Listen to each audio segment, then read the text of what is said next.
þarna manni sem þekkti þig ekki. Æðurljóður. Ég var á fundi á sunnudagsmorgunin. Er það að koma? Ég þori ekki að segja. Þetta er eftir fundinu. Já, byrja alveg frá byrjun.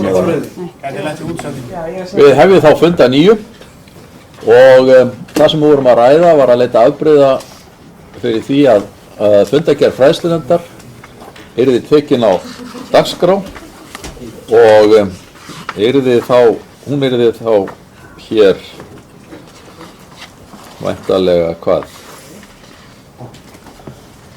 Fjórða mál á dagskrá eða hvað? Eins og það er í pappírsgögnunum allavega og er búið að gengur það upp, erum við sammála því að taka fundagerðina á dagskrá?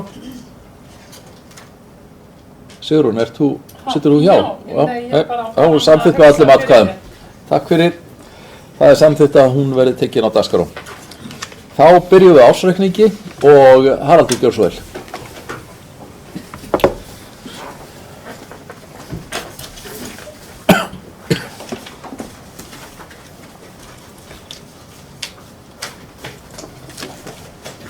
Já, forseti. Við erum að fara að taka hér ársreikning Mosfellsbæjar fyrir árið 2015 til seinni umræðu. Það var nú farið nokkuð ítarlega yfir ársreikninginn og niðurstöður hans hér á síðasta bæjarstjórnarfundi og ég sé sjálfsög ekki ástæðu til þess að endurtaka það en þó held ég að sé rétt að svona renna yfir helstu niðurstöður reikningsins bara í örstuttu máli og ég myndi vilja biðja þið þá að setja næstu glári. Ég myndi þá fyrst vekja athygli á einni leiðréttingu sem hefur verið gerð á reikningunum milli umræðina en í skýringu 5 á blaðsíðu 13 segir að laun og launatengd gjöld bæjarstjórnar námu 40,5 milljónum krónu árið 2015. Vegna mistaka var fjárhæðin tilgreind án launatengdra gjalda. Ástæðan er svo að þessi grein eða reglugerðargrein þessa tilteknu skýringu hún breyttist og úr launum í laun og laun sem gjöld og þá glemtist að bæta launatengdu gjöldunum við. Og við leituðum til endurskoðandans sem ráðlagði okkur að leiðrétta þetta og bæta launatengdu gjöldunum við en ekki að taka launatengdu gjöld út úr textanum. Og þá er fjárhæðin í skýringu 5 að blaðsíðu 13 47,3 milljónir í staðinn fyrir 40,5 milljónir. Launatengdu gjöldin bætast og við þessu upphæð. En leiðréttingin hefur ekki neinu önnur áhrif á framsetningu reikningsins. Vildi vekja athygli á þessu. Og þá kannski fá næstu glæru en bara renna örsnögt yfir rekstra niðurstöðuna í reikningnum fyrir árið 2015 en rekstra tekjur voru 8.227 milljónir árið 2015. Annar rekstrakostnaður 7.325 milljónir og ekstra niðurstaða var því jákvæð fyrir afskriftir, fjármagnstekjur og fjármagnsgjöld upp á 901 milljón. Afskriftirnar námu 347 milljónum og ekstra niðurstaða fyrir fjármagnsgjöld var því jákvæð 554 milljónir og fjármagnsgjöld námu 497 milljónum og tekjuskattur 29 milljónum og því er ekstra niðurstaða samstæðunar jákvæð tæpar 28 milljónir árið 2015. Áætlun fyrir árið 2015 með viðaukum var upp á tæpar 4 milljarða afgang, þannig að þetta er aðeins betri niðurstaða en 4 milljóna, já. Það er eitthvað annað. Milljarða, já, ok. Það hefði nú verið fínt að hafa 4 milljarða, en það er nú ekki svo, það eru 4 milljónir. Og þannig að ekstra niðurstaðan er þá aðeins betri en áætlunin fyrir árið 2015 með viðaukum. Hins vegar var upphafleg áætlun fyrir árið með rúmlega 30 milljón króna afgangi. Þannig að það má segja að niðurstaðan sé raun og veru nánast eins og áætlun, upphafleg áætlun var lagt af stað með í upphaflegri áætlun. Og ég held að það verði bara að teljast með góð niðurstaða miðað við það rekstrarumhverfi sem sveitarfélögin voru í á árinu 2015.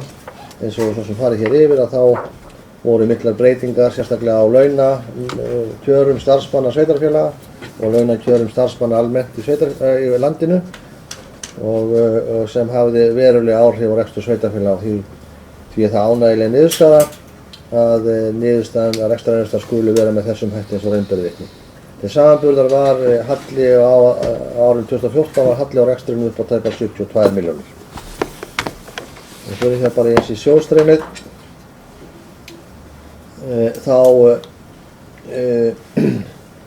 er veltufé frá rekstri jákvætt, eða veltufé frá rekstri eru 689 milljónir, aðeins lægra heldur en áætlunin með viðaukum sagði til en töluvert betri niðurstaða heldur en ársreikningurinn fyrir árið 2014 hvað á Veltufé er mjög mikilvæg kennitala í rekstri sveitarfélaga. Þetta eru þeir fjármunir sem eftir verða á bankareikningi sveitarfélagsins þegar búið að greiða allan kostnað. Það sé á leiðrétta þá fyrir reiknuðum starfum eins og afskriftum, eins og verðbótum og eins og lífeyrisskuldbindingum. Og áætlanir okkar gera ráð fyrir því að þessi tala muni batna enn frekar á næstu árum. Og nokkrar lykiltölur. Skuldaviðmiðið samkvæmt reglugerð er 122,2% í árslok 2015, var 128,5% í árslok 2014. Þessi tala hefur farið lækkandi síðustu ár og það er gott, en viðmið eftirlitsnefndar er það að sveitarfélag má ekki, eða þessi tala má ekki fara fyrir upp fyrir 150% af tekjum ársins á þess að gripið sé til aðgerða hálfu eftirlitsnefndarinnar. Og langtíma skuldir í hlutfalli við veltufé frá rekstri mælt í árum eru 14,5 ár. Þetta er svo tími sem það tæki sveitarfélagið að miða við núverandi þessa niðurstöðu hvað var það veltufé frá rekstri í árið 2015, hvað það tæki sveitarfélag langan tíma að greiða niður allar sína skuldir ef engar fjárfestingar væru fyrirhugaðar eða yrðu á þessu tímabili sem er náttúrulega í sjálfum sér útópískt því að það er náttúrulega óhjákvæmilegt að sveitarfélag sérstaklega eins og Mosfellsbær sem í öru vexti þurfa að fjárfesta, en þetta er ágætis kennitala til að átta sig á því hvað langan tíma miðað við núverandi rekstrarniðurstöðu að það tæki langan tíma að greiða niður skuldirnar. Og eiginfjárhlutfallið er 25%, það er sem haldist svipað síðustu árin. Framleiðarhlutfall er 11%, var 8,7% árið 2014, þannig að það hefur batnað og veltufé frá rekstri, hlutfall við rekstrartekjur er 8,4%, það var þessi tala sem við fórum yfir áðan, 689 milljónar og hún hefur hækkað úr 6,3% frá árinu 2014. Og íbúafjöldin var í árslok 9.488 manns, eða 1. desember öllu heldur árið 2015 og það er fjölgun 2,1% frá árinu 2014, sama tíma árinu 2014. Þetta er heldur minni fjölgun en við vorum að gera ráð fyrir í okkar áætlunum, en það má þá vantilega reikna með því að fjölgunum verður þá bara þeiminu meiri á árinu 2016 og 17. Þetta er svona það sem að ég vildi fara að segja á þessu stigi. Legg hér þá þennan reikning til síðar umræðu með þessari breytingu sem ég gat hér áðan og vil nota tækifærið og endurtaka þakkir til fjármálastjóra og starfsmanna fjármáladeildar fyrir að koma þessum reikningi og endurskoðandar koma þessum reikningi á þetta form og svo framkvæmdastjóra, forstöðumanna og raunin starfsmanna Mosfellsbæjar allra fyrir að skila sveitarfélaginu með þetta góða niðurstöðu við mjög krefjandi aðstæður.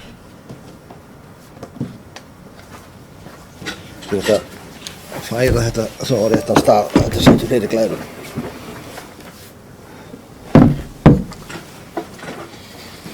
Já. Orðið er laust, Sigrún Gjörsvæl.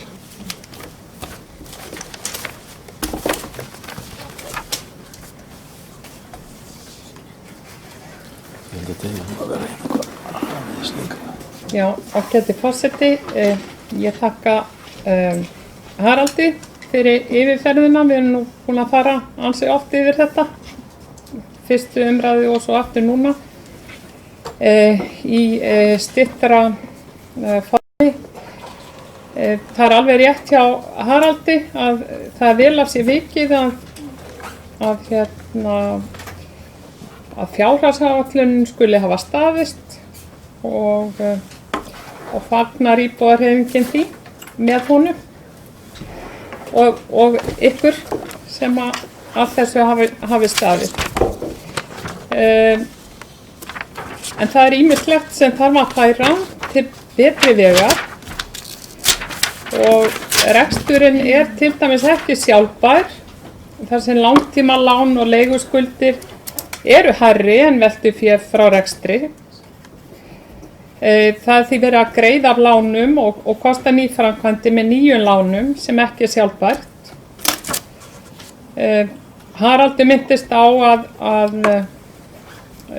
Mosfellsbær gæti greitt skuldir sínar á 4,5 ári, svona samkvæmt stöðunni núna. Nei, á 14,5 meina ég, fyrirgefðu.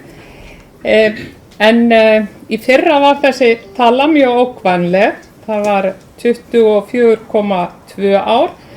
Hún hefur því stórlega lagast. En svona, samkvæmt því sem að ég hef heyrt talað þá er þetta samt ennþá nokkuð há tala.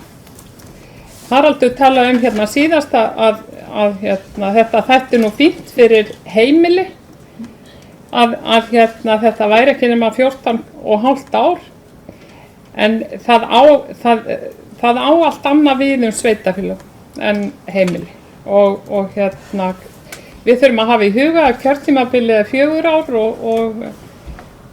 og svo framvegis. Það er líka bara ekki gert ráð fyrir svo sem að sveitafélög skili yfir höfuð einhverjum hagnaði eða séu mjög skuldsett. Eins er það með veltufjárhlutfalli. Sú kennitala á ekki að vera undir 1. Samkvæmt ársreikningi er hún langt undir því viðmiði eða 0,38%. Nei, 0,38.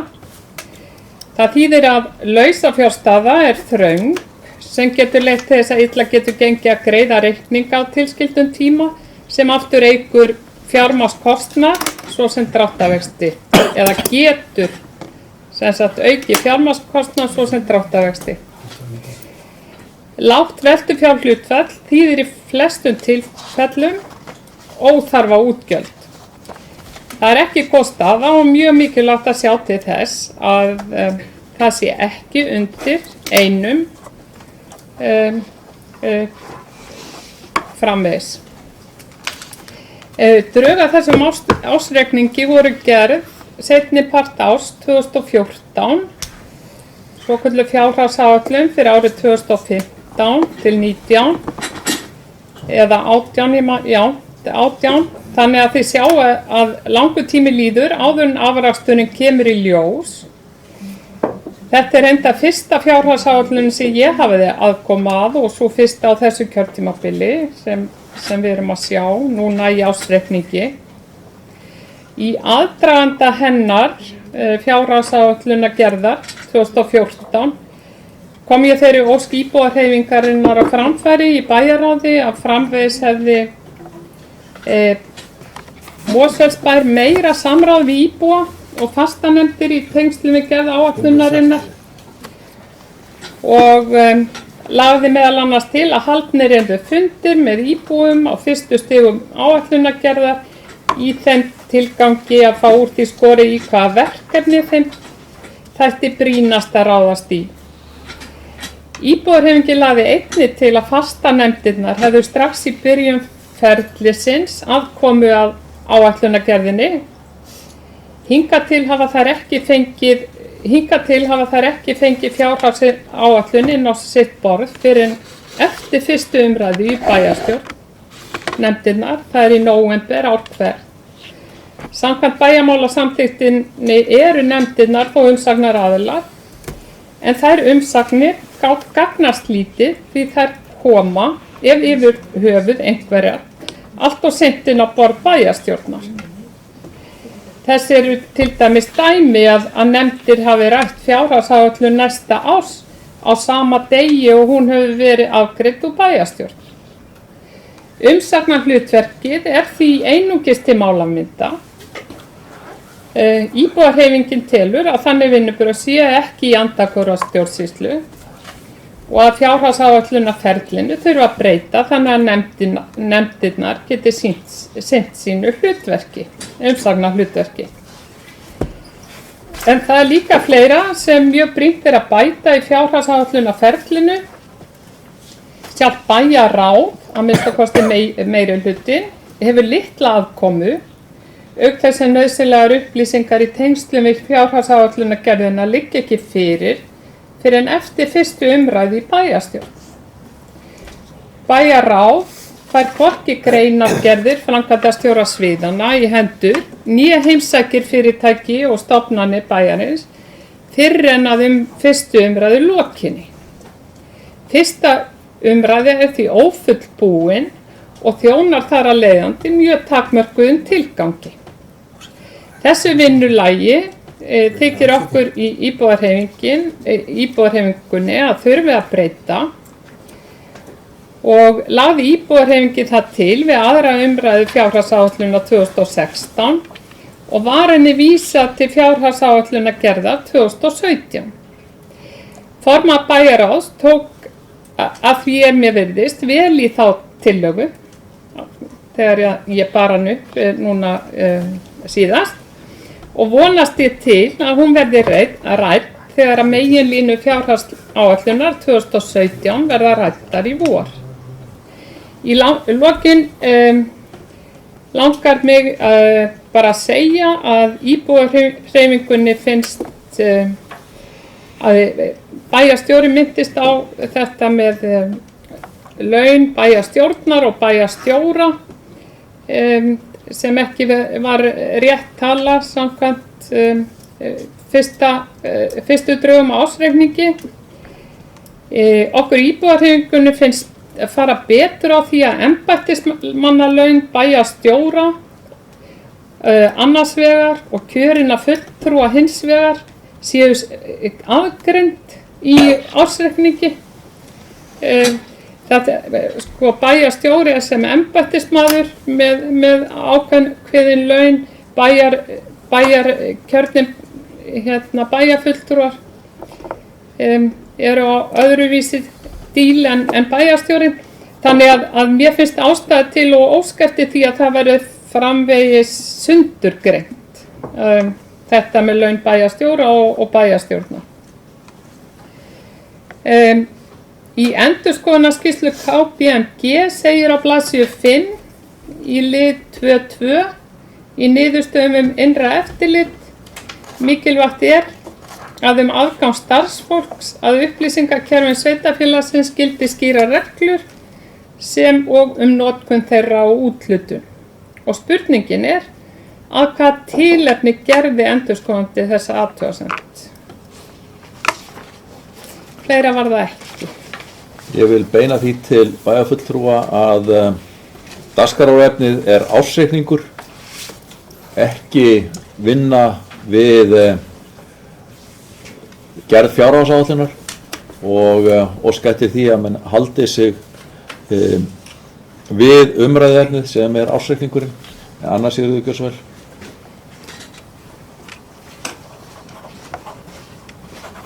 Forseti, ég ætla að byrja á því að taka undir þakki bæjarstjóra sem hann flutti hér fram áðan til alla starfsmenn sem komu að gerð þessa ársreiknings og endurskoðandana og þakka honum fyrir ágætu stutt yfirlit. Við vorum náttúrulega búin að fá löngusöguna og ágæta skýringar bæði frá bæjarstjóra sjálfum og svo náttúrulega ekki síður endurskoðendunum á síðasta fundi. Ég ætla því ekki að hafa mjög langt mál eða varpa hér fram spurningum, en ég reyndar með 2 tillögur sem ég ætla að fá að lesa upp með leyfi forseta. Önnur tillagan, hún fjallar það samskonar tillögu ég flutti í fyrra og hún meira svo orðrétt frá því í fyrra og hún hljóðar svona, hún kemur til vegna athugasemda sem að endurskoðandi kemur á framfæri við bæjarstjóra og kom ekki sem sagt fram í endurskoðunarskýrslunni. Og tillagan okkar hljóðar svo: gerum tillögu að ábendingar endurskoðanda eða varða innra eftirlit, fjárhagskerfi stjórnsýslu sveitarfélagsins og önnur atriði sem tengjast vinnu þeirra verði lagðar fyrir bæjarráð. Þetta er samskonar tillögu við lögðum fram í fyrra og bara minni ykkur á að henn var vísað inn til bæjarráðs. Hin tillagan, ég flutti ekki til þá tillögu í fyrra, ég er ekki að endurtaka allt sem ég segi hérna. Hún snýst hlut sem ég orðaði við afgreiðslu ársreikningsins í fyrra og reyndar hafa fulltrúar Samfylkingarinnar áður en að núverandi fulltrúar settu sig í bæjarstjórn rætt þessi mál líka, og hún snýr árshlutauppgjör uppgjör. Að þessu sinni ætla ég að leyfa mér bara að flytja tillögu málið og sú tillaga hljóðar svona: gerum að tillögu okkar að tekin verði upp árshlutauppgjör sett verði upp með sama hætti og ársreikningur til að sjá þróun tekna og gjalda. Á grundvelli þess yrði ákveðið hverju sinni hvernig mæta skyldi lækkun tekna, hvernig auknum tekjum yrði ráðstafað eða brugðist við breytingum á skuldbindingum. Og þessar tillögur eru komað fram og ég mun fá senda þær, er það ekki til ritara fundarins, en ef ég má svo bara með leyfi forseta kannski lesa upp bókun sem að fulltrúar S-lista vilja leggja fram með afgreiðslu þessa ársreiknings. Og hún er svona: niðurstaða ársreiknings Mosfellsbæjar fyrir árið 2014 er vissulega betri en leit út fyrir tíma á síðastliðnu ári. Rekstrarniðurstaða A-hluta fyrir árið 2015 er neikvæð 76 milljónir samanborið við 178 milljóna neikvæða stöðu 2014. Rekstrarniðurstaða A og B-hluta samanlagt er jákvæð 27 milljónir en var neikvæð 72 milljónir árið 2014. Samanlagt er því rekstrarniðurstaða þessara 2 ára enn neikvæð. Ljóst er því að í þessari stöðu er mikilvægt að gaumgæfilega sé fylgst með rekstri bæjarins á yfirstandandi ári sem fyrr. Og rétt er að hrósa starfsfólki Mosfellsbæjar fyrir þeirra framlag í vandasömum rekstri ársins 2014. Eins og fulltrúar Samfylkingar hafa áður bent á, telja þeir að skoða ætti alvarlega að taka upp árshlutauppgjör sem væru sett upp með sama hætti og ársreikningur til að sjá þróun tekna og gjalda. Á grundvelli þess yrði hverju sinni ákveðið hvernig mæta skuli lækkun tekna, hvernig auknum tekjum verði ráðstafað eða brugðist við breytingum á skuldbindingum. Skuldahlutfall og skuldaviðmið hafa lækkað frá fyrra ári og samkvæmt áætlunum 2016-19 er gert ráð fyrir lækkun á hverju ári. Vissulega stefnir í rétta átt samkvæmt áætlunum og gera þær meðal annars ráð fyrir því að veltufé frá rekstri standi undir samningsbundnum afborgunum langtíma lána og leiguskulda. Það hefur ekki verið reyndur undanfarin ár. Í skýrslu endurskoðanda bæjarins er á það bent að til að fjárhagsáætlanir 2016-2019 gangi eftir þurfi verulegan viðsnúning í rekstri bæjarins og almennt gangi ekki að fjármagna greiðsluhalla frá ári til árs með lántöku til lengri tíma. Því teljum við viðbúið að þeim niðurskurði eða hagræðingu sem farið hefur verið í hjá stofnunum bæjarins undanfarið verði ekki snúið við svo glatt. Ýmis verkefni banka upp á, svo sem yngri barnaleikskóli og uppbygging íþróttamannvirkja bæjarins sem gefin hefur verið ádráttur undanfarin ár, svo eitthvað sé nefnt. Það má því vissulega velta þeirri spurningu fyrir sér hversu vel bærinn er í stakk búinn að veita þá þjónustu sem kallað er eftir.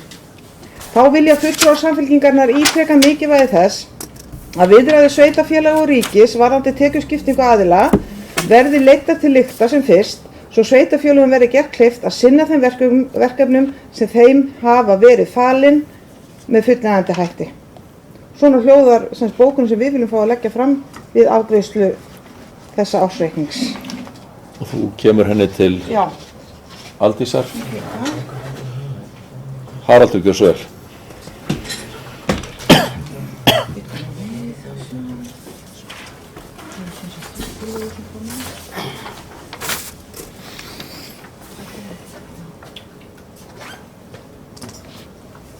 Forseti,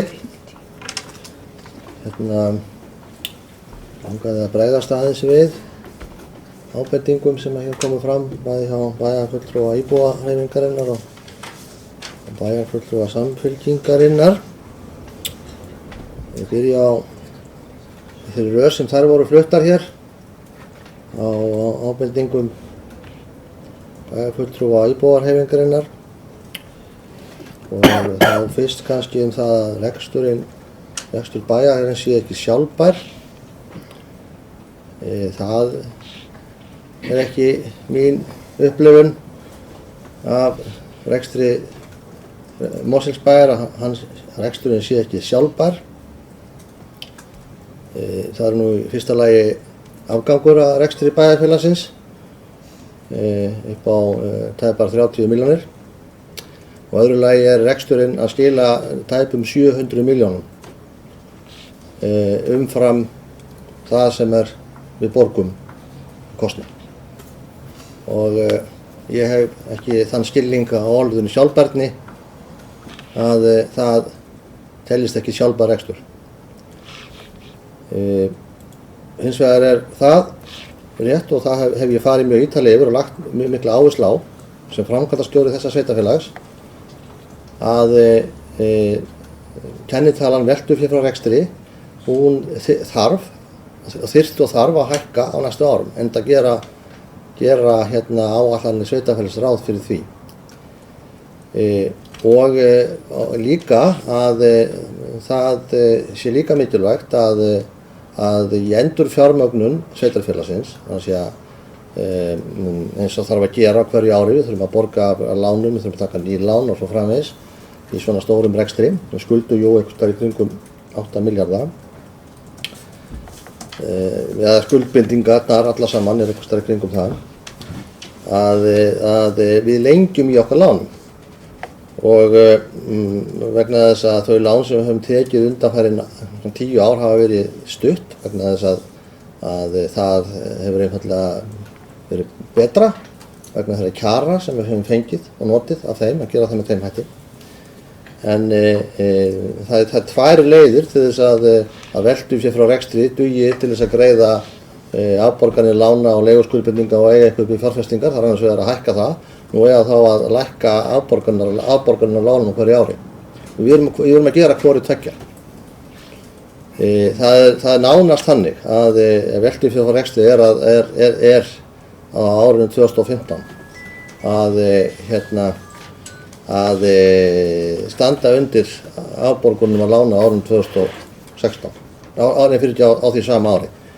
Og í gegnum tíðina, þar sem ég hef komið að þessu rekstri þessa sveitarfélags sem nú verða nokkuð mörg ár, alveg síðan 2002, þá eru afar fá ár sem að það hefur ekki gerst með þeim hætti að veltufé frá rekstri standa undir þeim afborgunum. Við vitum hins vegar að rekstrarumhverfið núna síðustu 2-3 árin hefur verið erfitt. Sérstaklega var það erfitt árið 2014 og var reyndar erfitt líka 2015 en þess vegna hef ég svona skírskotað til þessa niðurstöðu sem góða og það stendur ekkert annað til en að það sem eftir stendur inn á bankareikningi sveitarfélagsins á næstu árum það dugi fyrir þeim afborgunum sem við þurfum að greiða hverju ári og auk þess sé til upp í eitthvað af þeim fjárfestingum sem að sveitarfélagið þarf að ráðast í. Í lok síðasta kjörtímabils þá minnir mig að á 10 ára tímabili hafi reksturinn sem slíkur verið að skila, þar sé rekstur Mosfellsbæjar verið að skila upp í fjárfestingar þar sem að þegar búið var að greiða afborgunar lánum og leiguskuldbindingar hafi reksturinn verið að skila milli 500 og 700 milljónum upp í þessar fjárfestingar. Þannig það er ekki eins og sveitarfélagið Mosfellsbæjar hafi ekki verið rekið í gegnum tíðin eða síðustu 10-15 árin á þann ábyrga hátt.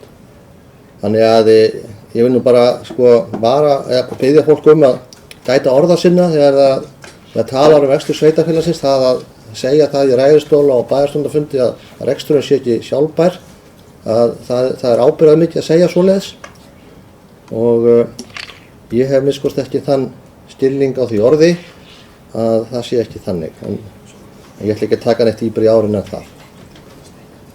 Hvað var það síðan, hvað tekur langan tíma að borga niður skuldir sveitarfélagsins,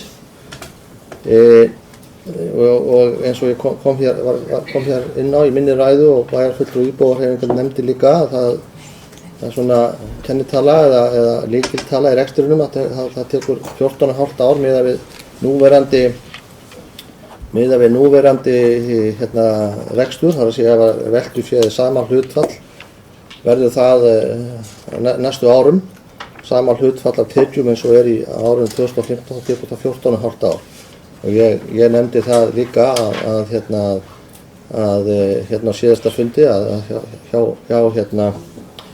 hjá fjölskyldum teldist það sjálfsagt ekkert mjög langur tími, en ég nefndi það líka að sama ætti ekki við sveitarfélög. Þannig að ég óska eftir því að það sé þá, þegar verið að vitna í minn orð, það sé þá vitnað í þau öll. Og ég sagði það líka við fyrir umræðuna að ég teldi mjög æskild að þessi tala yrði í kringum 10 ár.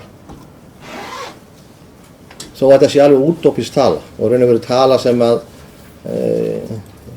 sjálfur sér skiptir engu máli, því að sveitarfélagið svo Mosfellsbær er alltaf í fjárfestingu og það er ekki hægt að ætlast til þess að þær fjárfestingar sem sveitarfélag þarf að gangast í á hverjum tíma, tökum sem daginn bara einhvern Helgafellsskóla sem við erum að fara á stafi núna sem kostar fullbyggður einhverja rúma 3 milljarða, að það sé bara lagt á þá sem búa í sveitarfélagið nákvæmlega núna að greiða þá fjárfestingu. Það er náttúrulega einhverja kynslóð að gera það, svona skóla, svona mannverki sem nýtist í áratugi og eftir árhundruði. Þess vegna er þetta fjármagnað með þessum hætti, að það er ekki borgað bara út í hönd og við það þurfum við náttúrulega að horfa. Hvað var það veltufjárhlutfallið sem er í ársreikningu 0,38% og var sagt hér að bæjarfulltrúi íbúðarhreyfingunni væri nauðsynlegt að laga, að ég er algjörlega ósammála því og hef margoft farið yfir það, meðal annars á fundi með endurskoðendum þar sem bæjarstjórnin var boðuð, upplýsingafund eða kynningarfund rekstraruppgjör sveitarfélaga og framsetningu ásetnings.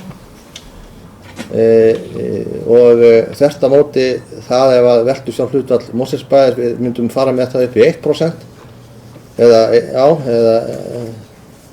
upp í 1 heilan eins og það er oft talað um, þar að segja að þeir peningar, við eigum peningin á bankareikningi fyrir öllum skammtímaskuldunum, þetta er hlutfallið af því, þar að segja veltufjárhlutfallið hjá okkur er þannig að við eigum 38% inn á bankareikning fyrir þeim skammtímaskuldum sem þarf að greiða á árunum þar á eftir.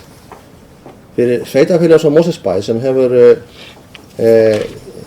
það er mikið lánstraust eða traust eins og raun ber vitni og hefur aðgang á fjármagni í beinum lánalínum inn í banka, það er það bara einfaldlega bara kostnaður og ófyrirkjælanlegur kostnaður að vera að eiga nákvæmlega þá peninga inn á bankareikningi til þess að og geyma þá vaxtalausa nánast til þess að eiga fyrir skammtímaskuldum næsta árs. Það var illa að fara með fé og við ræddum þetta nákvæmlega á þessum upplýsingafundi og endurskoðunum tókum undir það. En það ánefnilega ekki það sama við rekstur sveitarfélaga eða rekstur opinbera fyrirtækja og kannski sérstaklega sveitarfélaga og einkafyrirtækja. Einkafyrirtækjum sem að hafa kannski með öðrum hætti aðgang að fjármagn heldur að sveitarfélög er þetta talið svona heilbrigð kennitala að veltufjárhlutur séu kringum 1. En ég mæli ekki með því fyrir Mosfellsbær. Það væri hugsanlegt að mæla með því fyrir Reykjanesbæ. Ég er ekki viss að lántraust Reykjanesbæjar sé mjög hátt þessa dagana. Það var kannski annað við sveitarfélög sem er þannig að vegi stödd. Þannig að heldur þurfum líka að ræða þá hlutina þannig að sanngjarnt sé og sé skynsamlegt fyrir bæjarfélagið.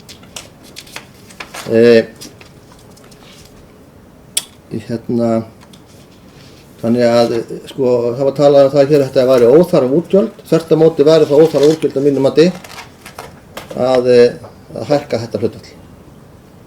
Og það svo sem búið að fara yfir þetta margoft. Fjármálastjóri hefur líka útskýrt þetta hér í bæjarráði og fleiri stöðum. Hvað var það laun bæjarstjóra og bæjarstjórnar eins og það sett fram í ásetningi, þá var það bara ekki sett svona fram af því að það óskað eftir því í reglugerðinni ásetninga svo sé. Þannig að það bara verið að fara eftir þeim fyrirmælum sem það koma fram. Og hef ekkert meir það að segja. Hvað var það athugasemdir endurskoðanda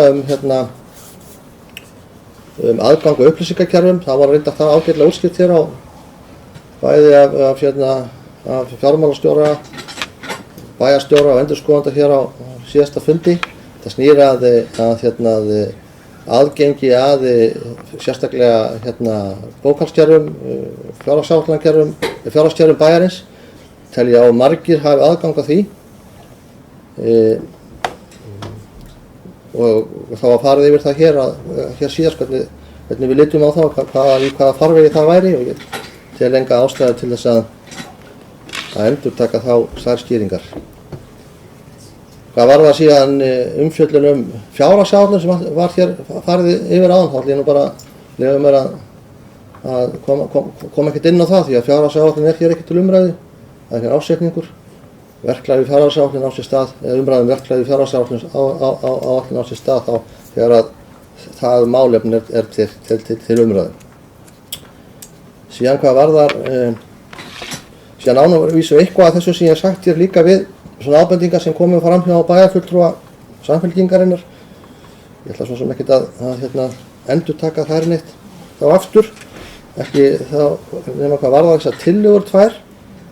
Það var farið önnur varðar ábendingar sem eru til stjórnenda bæjarins sem ekki eru birtar í endurskoðunarskýrslu, og endurskoðundunum fór nú ágætlega yfir það hér síðast, að allar þær ábendingar sem að endurskoðundur telur að eigi erindi við bæjarstjórn eru birtar í endurskoðunarskýrslu. Aðrar eru fyrir stjórnendur bæjarins, hvort sem það er bæjarstjóri eða framkvæmdastjóra sviða. Ég veit ekki, mér fannst nú endurskoðundur útskýra þetta ágætlega. En ef það á að vera einhver lenska, að það þurfi síðan að fara yfir þetta í bæra, þá er mér bara rétt að þessi beint til endurskoðandans að hann birti þessar ábendingar í endurskoðunarskýrslu. Því að þetta er svona látið líta út eins og það sé verið að fela eitthvað, þetta sé eitthvað sem að megi ekki líta dagsins ljós, eitthvað slíkt. En það er náttúrulega sjálfsögð ekki það að ræða. Endurskoðendur meta þetta bara sem svo, að þetta eigi erindi við stjórnendur, en ekki við kjörna fulltrúa. Hins vegar ef að maður vilja það, að ræða það, þá er það við sjálfsagt að vinni hálfum. En þetta er hins vegar skoðanir endurskoðandans. Og hvað var það ársluta uppgjör? Þá er það nú þannig að við gerum ársluta uppgjör, þó við gerum það ekki með formlegum hætti. Við setjum það ekki upp eins og ásetning, en við gerum samt mjög vandað ársluta uppgjör, sem að innifelur mjög vel yfirfarna gjaldagreiningu, birtum það meðal annars á vef Mosfellsbæjar, þar sem fólk getur brotið sér niður, borað sér niður niður á deildir og jafnvel lykla, og líka þá tekjurnar. Þannig að í mínum að erum við að gera þetta mjög vel. Það að gera þetta og setja þetta upp á formlegan hátt eins og ásetning, það kostar bara peninga. Og ég tel þeim peningum ekki vel varið. Við séum að gera þetta algjörlega nægilega vel. Og það að kalla til endurskoðendur og aðilar til að setja þetta upp í ásetning sé raun og veru ekki, það sé alveg óþarfi. Við förum, það er haldið hér fundir ársfjórðungslega með hverjum einasta ábyrgðarmanni stofnunar, það er að segja öllum forstöðumönnum stofnunar, og farið yfir rekstur hverja stofnunar fyrir sig af fjármálastjóra, bæjarstjóra og framkvæmdastjórum sviða, og í framhaldi af því verður til þetta okkar ársluta uppgjör sem er lagt fram í bæjarráði og birt á vef bæjarins. Og þannig að til þessa verka er vandað, og þá þurftum við þá líka, ef við erum að gera formlegt ársluta uppgjör, þá þurfum við líka að gera það þá með sama hætti og við erum að gera hvað varðar ásetning, það þarf að tilkynna það í kauphöll, fara með það sem trúnaðarmál og gera alla þessar hundakústur sem við þurfum að gera þegar við erum að birta ásetning. Og ég ekki viss að það sé gagnsæi eða vinnubröðum okkar til framdráttar. Þannig að ég myndi að minnskosti, ef við vilja fjalla eitthvað frekar en þá tillögu, það myndi nú leggja til að henni verið vísað til fjármálastjóra til umsagnar, ef við vilja skoða það eitthvað frekar. Þannig mér finnst engin þörf á slíkri tillögu. Ég held ég sé búin að fara forseti yfir það sem var rætt til það. Anna Sigríður hefur óskað eftir að fá að bregðast strax við hér ummælum bæjarstjóra. Forseti, takk fyrir þetta. Ég ætlum að byrja bara samþótt að bregðast við hérna, að þakka samt bæjarstjóra fyrir þessa ágætu yfirferð. Þau áttum ekki alveg á hvaða hans svörum hafa átt við mína bókun en láta það leggja mig til hluta. Ég ástæðan fyrir að ég komi hér upp eru þau orð bæjarstjóra sem ég man nú ekki alveg orðrétt en það að ég gat ekki skilið þau öðruvísi en hann væri í máli sínu að saka mig eða að láta í veðri vaka að ég væri að saka hann sem bæjarstjóra eða embættismenn bæjarins það að vilja leyna einhverjum upplýsingum sem endurskoðendur kæmu á framfæri við þau. Það var ekkert í mínu máli sem gaf það í skyn að ég teldi svo vera. Og ég þess vegna vil ég koma hér í pontu og segja það. Það var ekkert sem ég sagði sem gaf það í skyn og það alveg á hreinu, það ekki það að sjá við. Það hins vegar, finnst mér bara eðlilegt, bæjarráð framkvæmda stjórn þessa bæjar og mér finnst eðlilegt að þær athugasemdir sem koma séu kynntar fyrir bæjarráði. Og það mín skoðun, svo fólk náttúrulega bara frjálst að hafa aðra skoðunar af því, mér finnst það eðlilegt og ég minna á að við fengum svona yfirferð yfir athugasemdirnar í fyrra.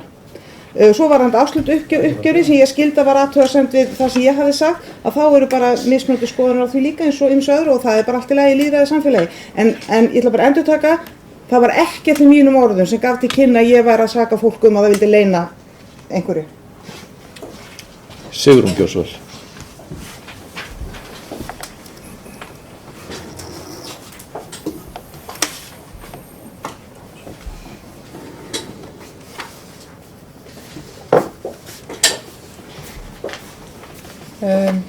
Já, ég ætla aðeins að bregðast við orðum Haraldar, ágæti forseti. Ég held að ég hef nú alveg skýrt hvað ég átti við ágætlega á það, með því að reksturinn var ekki sjálfbær að því leyti að veltufé nægir ekki fyrir leiguskuldum og langtímalánum, fyrir afborgunum af leiguskuldum og langtímalánum og þetta einfaldlega svona viðmið sem talað sérstaklega og Haraldur náttúrulega ræddi sjálfur að væri mikilvægt. Þetta væri mjög mikilvæg kennitala og hún það. Og þegar að það ekki til þegar að veltuféð nægir ekki fyrir langtíma skuldum og leiguskuldum og nýframkvæmdum og það þarf að taka lán fyrir öllu þessu, þá það ekki sjálfbært. Ég held að það sé bara nokkuð ljóst mál og ég held að ég þurfi ekkert að verja það frekar. En það var eitthvað annað sem að ég ætlaði nú að gera athugasemd við. Ég bara man það ekki.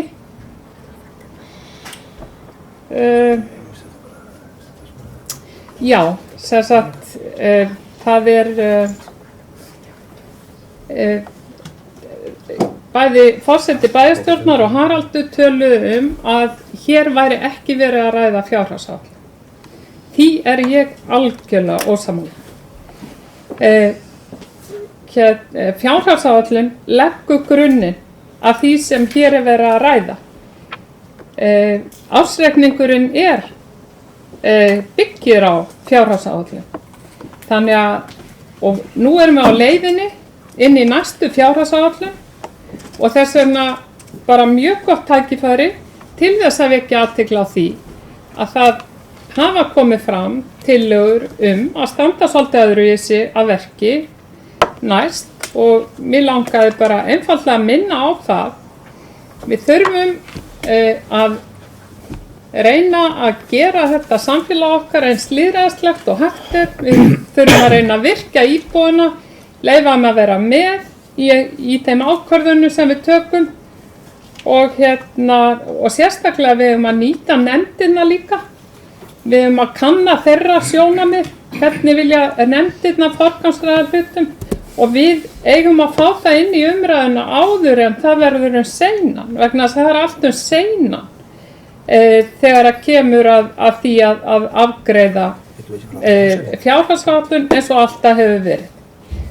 Og mér þætti voðalega vænt að fá einhvern tímann að tala án þess að vera sér að gjamma frammi svona rétt við nefið á mér. Mér finnst það bara svona almenn kurteisi. En það er svo annað mál. Ég ætla síðan ekki að hafa þetta lengra. Já, ég ítreka óskir að menn haldi sig við dagskrárefni sem er hér til umræðu og Bryndís Kjörsvæl. Má ég þá bregðast við þessu? Já, en það gjör svo vel, en það er bara klárt að fjárhagsáætlun ekki á dagskrá hérna á þessu fundi. Ágæti forseti, þú verður að afsaka, en ég tel að við þurfum að setja hlutina í heildarsamhengi og þetta var tilraun til þess að fjalla þann grunn sem að hér er að ræða. Fjárhagsáætlun fyrir næsta ár verður hér til umræðu eftir einhverjar vikur og þá gefst tækifæri til þess að ræða það mál, fyrst í bæjarráði og síðan í bæjarstjórn. Bryndís Kjörsvæl. Já, forseti og kæru bæjarfulltrúar.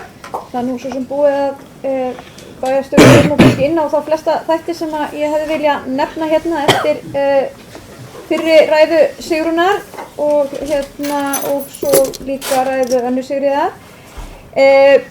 Ég tek undir það að ég fagna því að ársreikningurinn okkar er að miklu leyti í samræmi við fjárhagsáætlun og það er búið að fara yfir það að þetta var þungt ár í rekstri og við höfum marg rætt hér bæði á vettvangi bæjarstjórnar og bæjarráðs og farið yfir það að launahækkanir og launakostnaður er gríðarlega mikill á sveitarfélögum og það virðist vera stöðug og kannski mörgu leyti eðlileg pressa á að veita betri þjónustu í nærsamfélaginu og þá höfum við jafnframt verið að ræða þessa tekjumöguleika sveitarfélagana og tekjur ríkisins og sveitarfélagana og velta upp þeim spurningum hvort að þar sé rétt gefið eða ekki og hér höfum við nú verið sammála það að það þurfi kannski að endurskoða eitthvað þau skipti.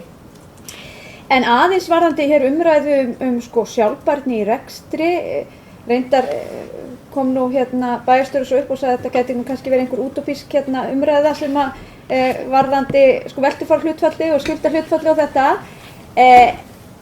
En ég er nefnilega ekki alveg sammála bæjarfulltrúa Sigrúnu Pálsdóttur í því. Ég held að við getum alveg horft á sveitarfélög og rekstur sveitarfélaga eitthvað út frá rekstri fjölskyldna. Þó það sé að sjálfsögðu ekki sami hluturinn. Alveg eins og þú horfir á rekstur fyrirtækja þá hafa fyrirtæki oft einhver ákveðna líftímakúrfu og eru stödd einhvers staðar á þeirri kúrfu og það auðvitað skiptir máli eftir hvar út á kúrfunni hvernig skuldahlutfallið er. Og ég hugsa að flestar fjölskyldur sem eru svona að koma sér þaki yfir höfuðið og eru að fara á stað væru mjög sáttar við það að geta greitt upp skuldir sínar á næstu 14 árum. Almennt eru nú fólk að taka húsnæðislán til 40 ára eða þá kannski 25 ára í einhverju tilfellum og ég held að við verðum alveg að horfa á þá stöðu að sveitarfélagið Mosfellsbæ er mjög ungt samfélag. Í því samhengi að við erum að fara vaxandi og allt bendir til þess að við munum vaxa mjög mikið á næstu árum. Og þess vegna að tekið auðvitað ágætis dæmi, við erum að fara að byggja hér upp Helgafellsskóla og Helgafellshverfi sem verður í uppbyggingu á næstu árum. Þannig að það er ekki að fullu hægt að taka þessar kennitölur og segja hvað eitthvað eitt er rétt því að ef við tökum sem dæmi sveitarfélög eins og Seltjarnarnes sem að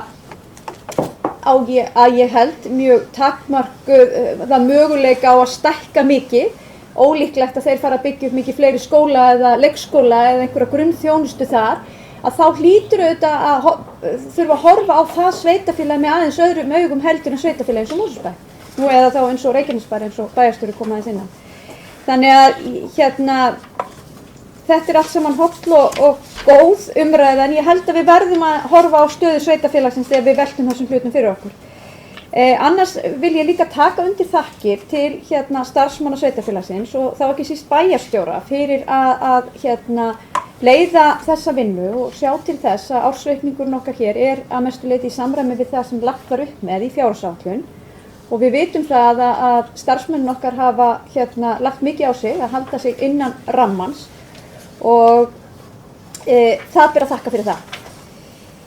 Ég veit ekki, ég var nú eitthvað aðeins fann að punkta hjá mér þetta varandi umræðina fjárhagsáætlun og versus ársreikning. Það er alveg ljóst að á dagskrárliðnum stendur ársreikningur Mosfellsbæjar 2015 og það er það sem er hér til umræðu. Þegar við förum að ræða svo verklag í tengslu við fjárhagsáætlun þá er það örugglega eitthvað annað umræðuefni og við höfum oft velt fyrir okkur mismunandi aðferðum þar, en ég ætla að leyfa mér að efast að þær myndu skila einhverjum öðrum niðurstöðum í ársreikning eftir hvaða aðferð við færum í við þá vinnu. En að þessu sögðu þá bara þakka ég fyrir mig. Það hefur komið fram óskum að gera fundarhlé og það er orðið við þeirri beiðni. Við hefjum þá funda 9 og það liggja hérna fyrir 2 tillögur og ég er með tillögur afgreiðslu þeirra.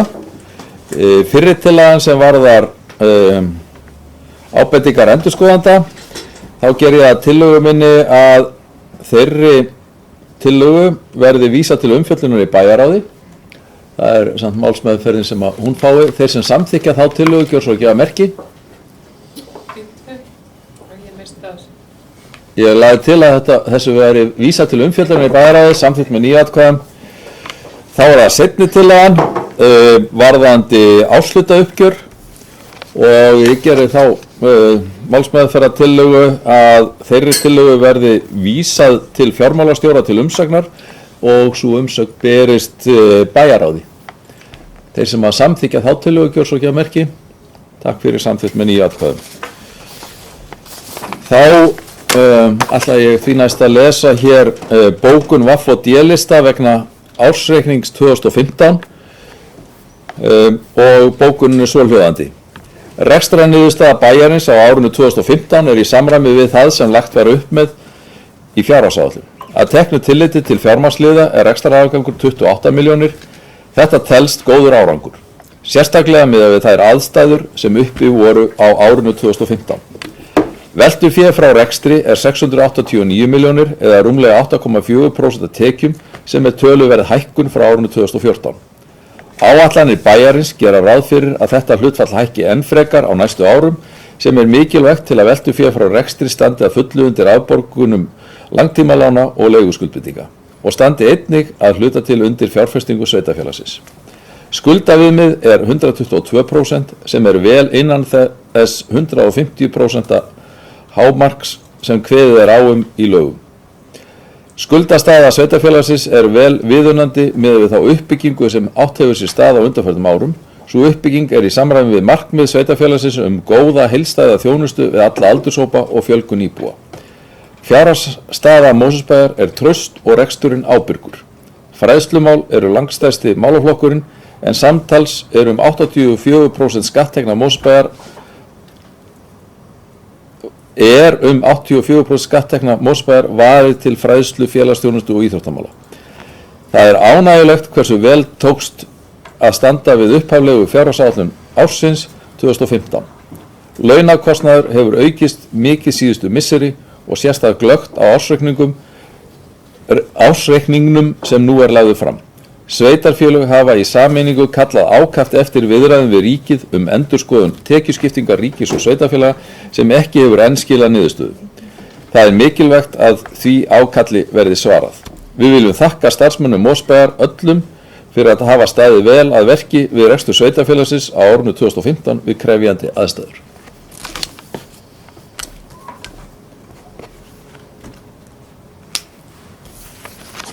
Einhverjir sem óska þess að taka til máls? Ef ekki, þá er umræðum lokið og komið að því að bera upp ársreikningin. Þeir sem að samþykkja ársreikning Mosfellsbæjar fyrir árið 2015 gjörðu svo gefa merki. Takk fyrir, hann er samþykktur með öllum greiddum atkvæðum 9. Og áður en við förum frá þessum lið, þá vil ég taka undir þær þakkir sem að hafa verið færðar hér til allra sem að hafa að þessari vinnu komið og tel að ég tali fyrir munn allra þeirra sem hér við borðið sitja og þakka enn og aftur. Nú þá er þessum dagskrárliði lokið og næst er komið að því að fjalla fundagerðir og það er þá næst á dagskrá fundagerð bæjarráðs frá 1255. fundi sem haldinn var 13. apríl. Orðið er laust fundagerðina.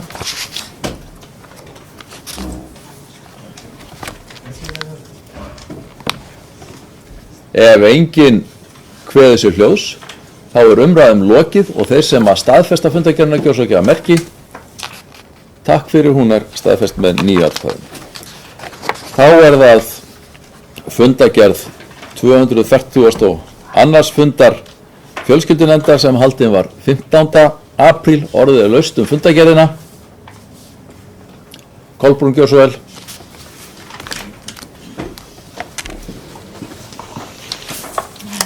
Takk forseti. Ég langar aðeins til að nefna hérna nokkur mál sem að voru rædd á síðasta fundi fjölskyldunefndar.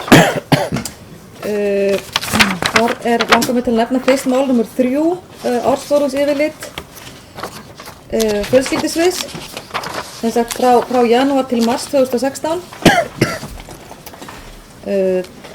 Það sem mér langar kannski til að nefna þar helst sem þar kemur fram í skýrslu sem hefur verið sem er nefnt hér, að það fyrsta sem ég vil nefna á þessari skýrslu er þessi sameiginlega bakvakt Mosfellsbæjar og Seltjarnarness sem hófst 1. janúar 2016.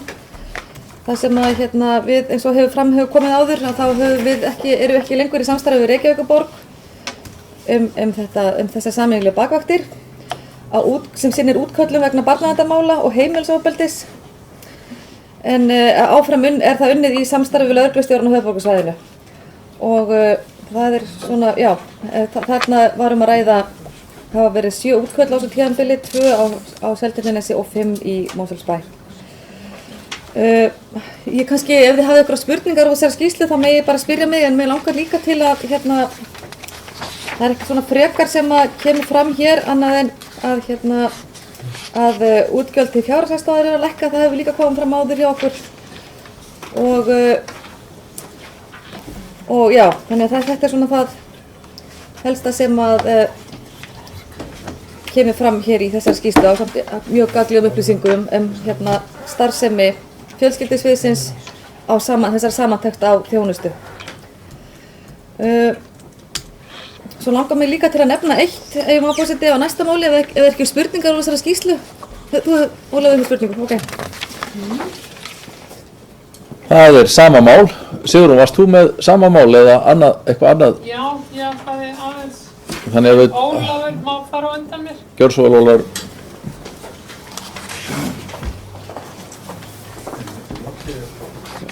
Forseti, ég ætla að koma hérna undir saman máli og Kolbrún var að tala það er mál nr. 3.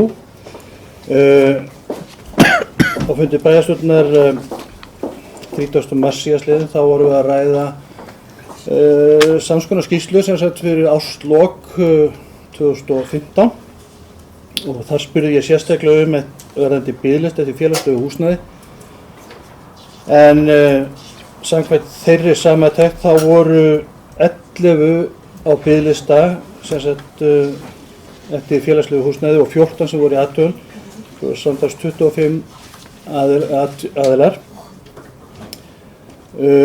Bæjarfulltrúi Kolbrún hafði þá góð orð það þegar ég innti eftir því hvort þetta væri kallað ekki á væri þörf fyrir meira félagslegt húsnæði heldur en verið í boði í dag og þá var haft á orði að þetta úr þessu væri að rætast og þessi listar væri að minnka en samkvæmt þessari skýrslu sem er verið að leggja hér fram er það þvert á móti heldur erum við þá komið nú upp í 15 sem eru á biðlista og væntanlega er þetta allt fólk sem er í mikilli neyð og þegar þetta er eftir þeirri einkunnugjöf sem þetta er flokkað og þá eru 6 í athugun þannig að það er heldur minnkað á þeim lista en raunverulega það hefur fjölgað á biðlistunum þannig að mér langar eiginlega að þarna semst eru biðlistar að lengjast þrátt fyrir væntingar eitthvað annað og í mínum huga bendir það á aukna þörf fyrir meira félagslegt húsnæði og spurning hvort að þetta sé eitthvað hvort það sé eitthvað önnur tíðindi sem að eiga eftir að koma fram heldur nýrið þessari skýrslu. Takk fyrir. Sigrún, gjör svo vel. Það er 3. mál.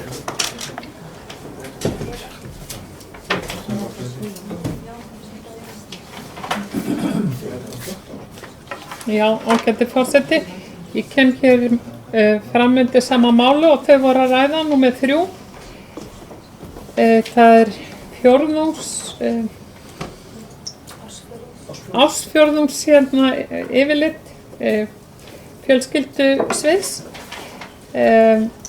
Það sem að ég rak augun í er sérstaklega í þessari skýrslu og kom mér mjög á óvart, það er þessi gífurlega fjölgun tilvika. Það er sem sagt þeim fjölgar úr 32 sem sagt tilvikum sem sagt tilkynningum fjölgar úr 32 á einu ári í 55 og af því er ansi stór hluti vegna ofbeldis eða 25. Ég hefði áhuga á því að vita hvernig ofbeldisverk eða hvers konar ofbeldi þetta er hér átt við heimilisofbeldi og er því beint gegn börnum, er því beint gegn konum eða körlum. Það væri mjög gagnlegt að fá aðeins sundugreiningu á því hvað hér ræðir vegna þess að það skiptir máli í stóra samhenginu. Og eins fjölgar barnaverndarmálum mjög mikið, alveg einstaklega mikið, fer úr 7 málum á sama tíma í fyrra í 31 mál núna á þessum ársfjórðungi. Og ég hefði áhuga að vita, er einhver skýring á þessu? Oft eru skýringar á svona hlutum, en síðan varðandi aldraða,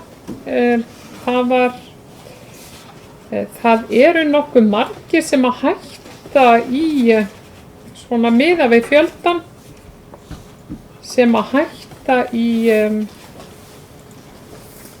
í svona dagdvöl á Eirhömrum. Það eru sem sagt 21 var samþykkur en það eru 7 sem hætta eða hafna þjónustu og það verður kannski gagnlegt að fá að vita hvað þar er að baki.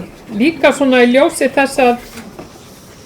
þessara þjónustukönnunar sem að við fengum daginn, af því að þar var svona á mörkunum hvað aldraðir voru ánægðir með þjónustuna sem þeir fengu. En það er kannski engin tengsl þarna á milli, en væri fróðlegt að vita ef að svo er.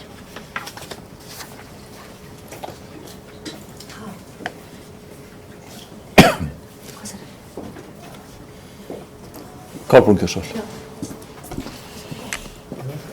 Já, ég ætla að fá að svara þessum spurningum sem hefur beinst til mín varðandi skýrsluna, og þarna fyrsta spurningin er varðandi félagslegt leiguhúsnæði. Í fyrsta lagi þá vil ég taka fram að þeir sem að fara á þennan biðlista eru ekki alltaf fólk í brýnni neyð. Það ræðst stundum úr hjá fólki og það eru, fólk fær, eins og ég hef sagt líka áður hér í ræðustól, að málin leysast oft á annan hátt heldur en það að það endi hér í húsnæði hjá okkur. Þetta listi sem á stöðugri hreyfingu. Það stöðugt verið að endurskoða hann, fólk kemur á honum, fólk fer af honum, biður það sjálft að fara af honum. Þannig að við erum aldrei með einhvern veginn, þessi listi er stöðugt að breytast. Þannig að það svona rauninni það sem við erum að horfa á núna. Það það sem ég sagði líka hér síðast, varðandi þessar íbúðir sem eru að losna núna. Það hafa ekki hreyfst hér íbúðir hjá okkur í mörg ár, en þær eru að byrja að hreyfast núna og það var þess vegna sem ég leit rauninni bjartara augum á það að hér yrði einhver hreyfing sem ekki hefur verið áður. Þetta svar mitt við þessari spurningu þinnar Ólafur, þannig að ég ætla að vona að hún dugi. Varðandi síðan spurningar hennar Sigrúnar, það bara mjög skýrt og einfalt svar. Við ræðum ekki ofbeldismálin hér. Þetta eru fáir einstaklingar og það kemur ekki til greina að þau séu rædd hér fyrir opnum tjöldum í bæjarstjórn. Þannig ég mun ekki greina frá þeim málum, þetta eru trúnaðarmál. Þannig að mér er ekki hreinlega, ég hef ekki leyfi til þess að ræða þau. Varðandi dagdvölina, þetta er ársgamalt verkefni og þetta er hugsað fyrir fyrst og fremst var þetta hugsað í byrjun fyrir eldra fólk sem jafnvel orðið veikt sem að einangrast heima hjá sér og treystir sér ekki til að komast út og þetta er fyrstu skrefin til að horfast í augu við það að það sé á leiðinni eða vilji fara út af heimilinu og hitta annað fólk til að koma í veg fyrir félagslega einangrun. Það allur gangur af því hvernig fólki hugnast það og ég veit það að starfsfólki er mjög duglegt að hreinlega reyna að bjóða fólki til að draga fólk út á heimilunum til að bjóða þeim að koma og þannig að það ekki komið mikil reynsla á þetta ennþá, það ekki margir sem vita af þessu þannig að við erum alltaf að reyna að auka að reyna að ná til fólk sem þarf á þess að halda og það eru alls konar ástæður fyrir því af hverju fólk hefur ekki mætt.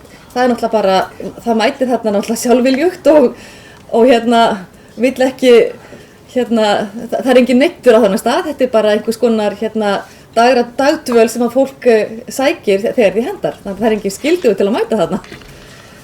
Þetta er bara svona afturreyingi við daginn. En það er kannski eitt sem ég get bætt við varðandi barnaverndarmálin og ofbeldismálin að ástæðan kannski fyrir því að þeim að fjölga að þegar að í þessum málum þar sem lögreglan fyrir inn varðandi heimilisofbeldismál og það eru börn á heimilinu að þá skráist það þá opnast það sem barnaverndarmál og settir könnun ef þurfa þykir. Þannig að það helst í hendur við það að lögreglan fari inn ef það er tilkynnt heimilisofbeldi og það er barn á heimilinu þá verður það kannað sem barnaverndarmál. En loka jafnframt leið ef ástæði þykir. Og við erum í samstarfi við lögregluna, það ekki út á því líka? Já, ég var að segja það. Já. Þetta er út af samstarfinu við lögregluna, já.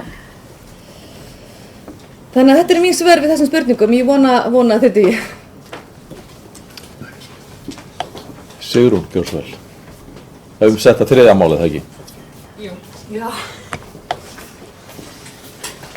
Já, ágæti forseti, mér eiginlega orða vant yfir þessum svörum sem ég gert en ég ætla svo sem ekki að dvelja við það en það hlýtur að vera að það sé hægt að fá það sundurgreinanlegt hvernig þessi ofbeldis tilvik eru.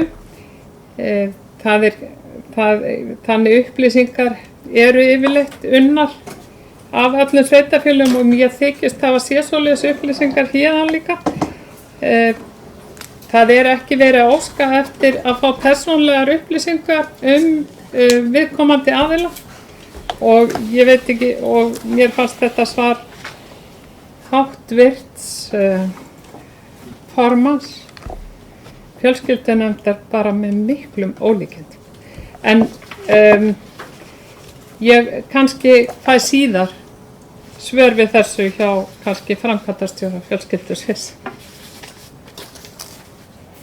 Bryndís Kjórsól.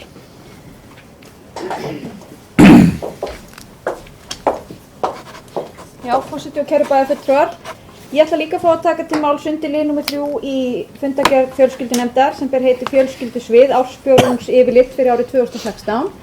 Og þetta auðvitað kemur hingað inn með reglubundnum hætti og er tekið fyrir í fjölskyldunefnd og ég vil bara þakka kærlega fyrir þessa skýrslu og þessa samantekt. Hún er mjög gagnleg fyrir okkur hérna bæjarfulltrúa. Ég geri ráð fyrir því að hún hafi verið rædd vel inn í fjölskyldunefndinni. Og kannski að mörgu leyti eiga einhverjar af þessu spurningum sem hér hafa verið frambornar frekar heima í það að ræða það inn á lokuðum nefndarfundi. Ég hef samt alveg fullan skilning og hef ég aldrei sitið í fjölskyldunefnd og oft sagt það að þetta er náttúrulega málaflokkur sem er okkur svolítið hulinn einmitt vegna trúnaðar og þarna er verið að fara með mjög viðkvæm mál einstaklinga og maður hefur fullan skilning á því. Þetta er einhvers mjög stór og mikilvægur málaflokkur og við höfum stundum brugðið á það ráð, oft í tengslum einhver ákveðin málefni að fá framkvæmdastjóra fjölskyldusviðs inn í bæjarráð líka til okkar. Þannig að ef það eru einhver svona mál sem að bæjarfulltrúar sem eiga þá ekki sæti í fjölskyldunefnd vilja ræða og fá einhverja frekar umræðum að þá hentar sú umræða betur inn í bæjarráði heldur en hér í bæjarstjórn að mínu mati. En að öðru leyti ætla ég bara að þakka fyrir þessa skýrslu og umræðum hana. Kolbrún Kjórsól.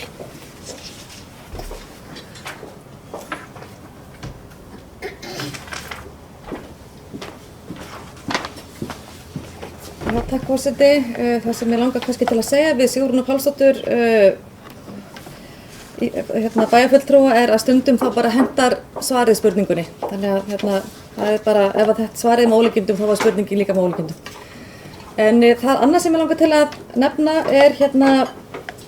er mál nr. 5 sem er sem sagt það sýnir nú kannski svona svolítið drifkraftinn í starfsfólkinu á sviðinu að það er stöðugt verið að sækja styrki til góðra verkefna og mér langar bara til að nefna það hér því að það hefur svolítið borið á því að talandi barnaverndarmálin og tilkynningar að það hefur svolítið vantað upp á það að leikskólarnir hafi kannski staðið þá vakt sem það er að segja leikskólarnir hafi ekki borist tilkynningar frá leikskólanum. Kannski eins og við hafa borist á skólanum, við erum búin að hvetja skólana til að vera vel á vaktinni og þá hvetjum við náttúrulega leikskólana til þess líka og þarna er einmitt þetta verkefni sem við fengum styrk fyrir var það er sem sagt verkefni sem byggir á gerð ítarlegra verklagsreglna fyrir starfsfólk, leik, grunn og framhaldsskóla í Mosfellsbæ tilkynninga til barnaverndar. Þannig að mér finnst það mjög jákvætt og gott og það að fara í þetta verkefni þannig að allir séu á sömu blaðsíðunni hvað þetta varðar og þurfi ekki að óttast neitt. Af því að fyrst og fremst er náttúrulega barnið sem að fá að njóta vafans þarna í þessu máli. Þannig að mér finnst þetta bara mjög jákvætt og gott verkefni og mikilvægt og svo kannski ef ég má forseti á málefni nr. 6 Kjórsól. að það varandi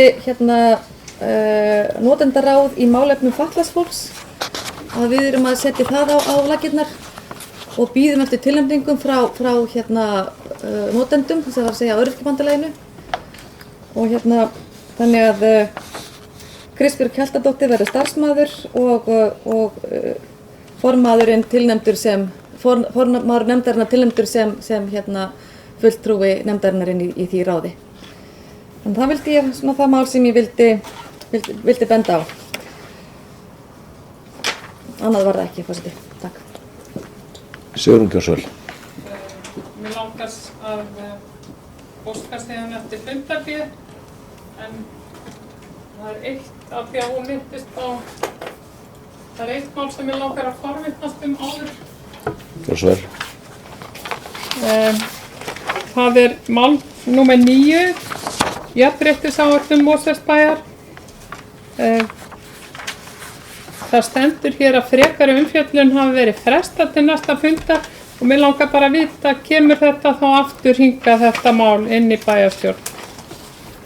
Ég held að það hljóti að vera skýrt að það kemur þá inn í fundargerð fjölskyldunefndar næst og síðan kemur þá fundargerðin aftur fyrir hér í bæjarstjórn, þannig að það leiðir af eðli máls.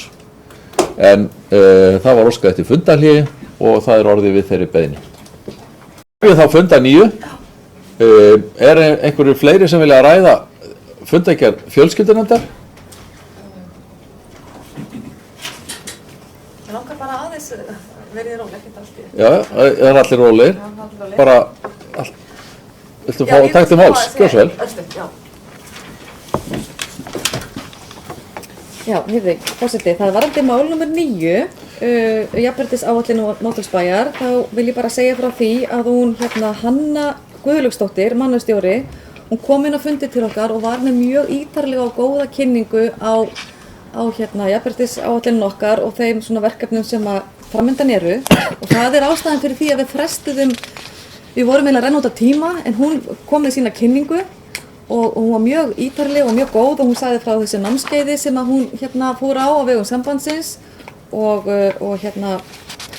svona hvað er verið að gera á vígstöðum jafnréttismála á Norðurlöndunum og hvernig við getum tengt okkur við það og það er ástæðan fyrir því að við viljum halda áfram með umræðunar af því að það skapaðist bara mjög góð umræðin á fundinum en við vorum bara að renna út á tíma þannig að þess vegna langar okkur til að halda áfram að ræða þetta af því að í rauninni í kjölfar þess hvað hún Hanna kom með góða kynningu inn að við það svona vakti margar spurningar og fólk vil bara ræða þetta áfram þannig að ég var bara mjög ánægð með þessa kynningu hennar hönnum. Það var það sem ég vildi segja.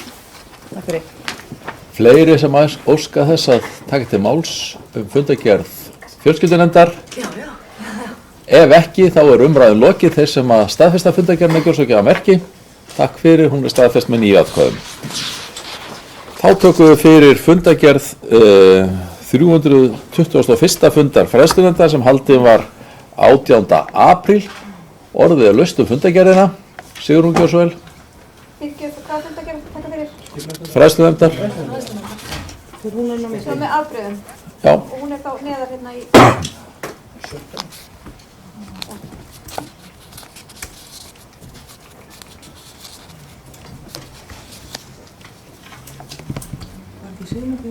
Jú, hún er að koma í pottu. Já, forseti, ég kem hér upp undir máli nr. 1. Það er Brúaland, ef ég man rétt heitir það. Það er í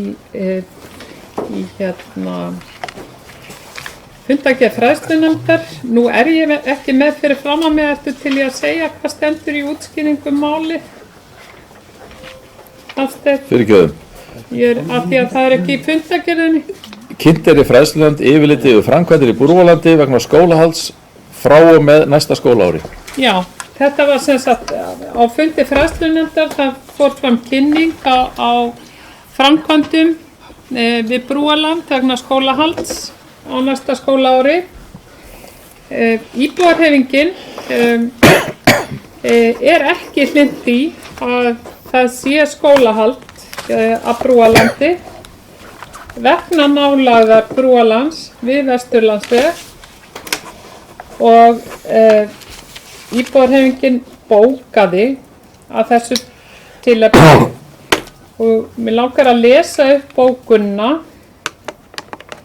Fulltrúi íbúahreyfingarinnar í fræðslunefnd tilheyra skólahaldi Brúaland. Nei, ég verði eiginlega að gera hérna.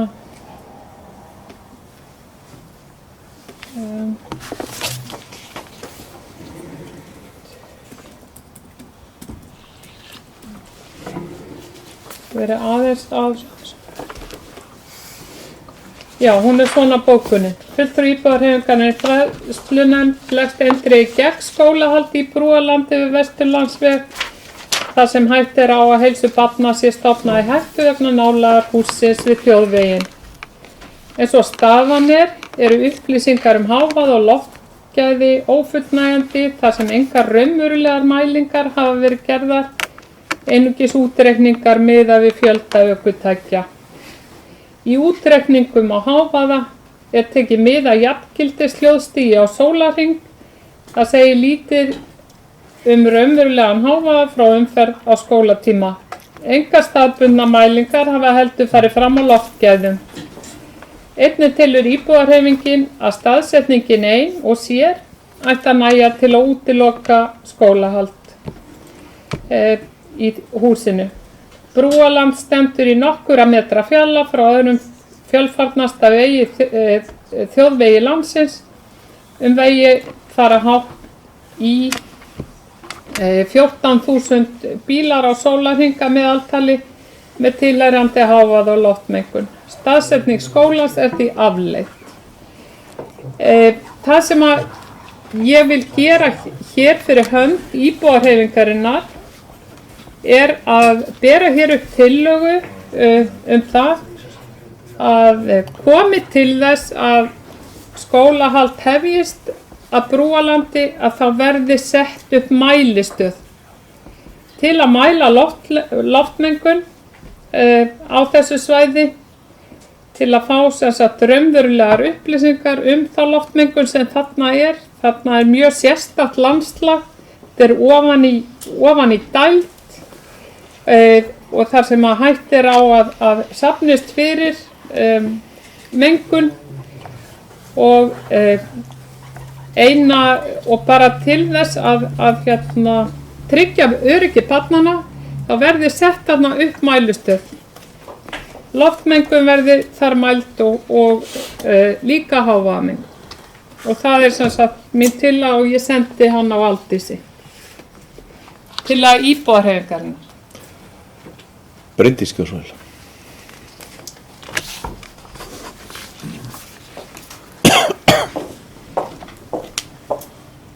Forseti, kæru bæjarfulltrúar, ég ætla líka að taka til máls undir þessari fundargerð og þannig bara eitt mál á þessari fundargerð varðandi skólahald og framkvæmdir í Brúalandi. Og ég veit eiginlega ekki hvað orðið er best að nota en ég lýsi allavega mikilli furðu með þessa bókun íbúahreyfingarinnar inn í fræðslunefnd. Þar sem að þau leggjast gegn skólahaldi í Brúalandi vegna nálægðar við Vesturlandsveg þar sem hætta er á heilsu barna sé stofnað í hættu. Segilega bara Guð minn góður.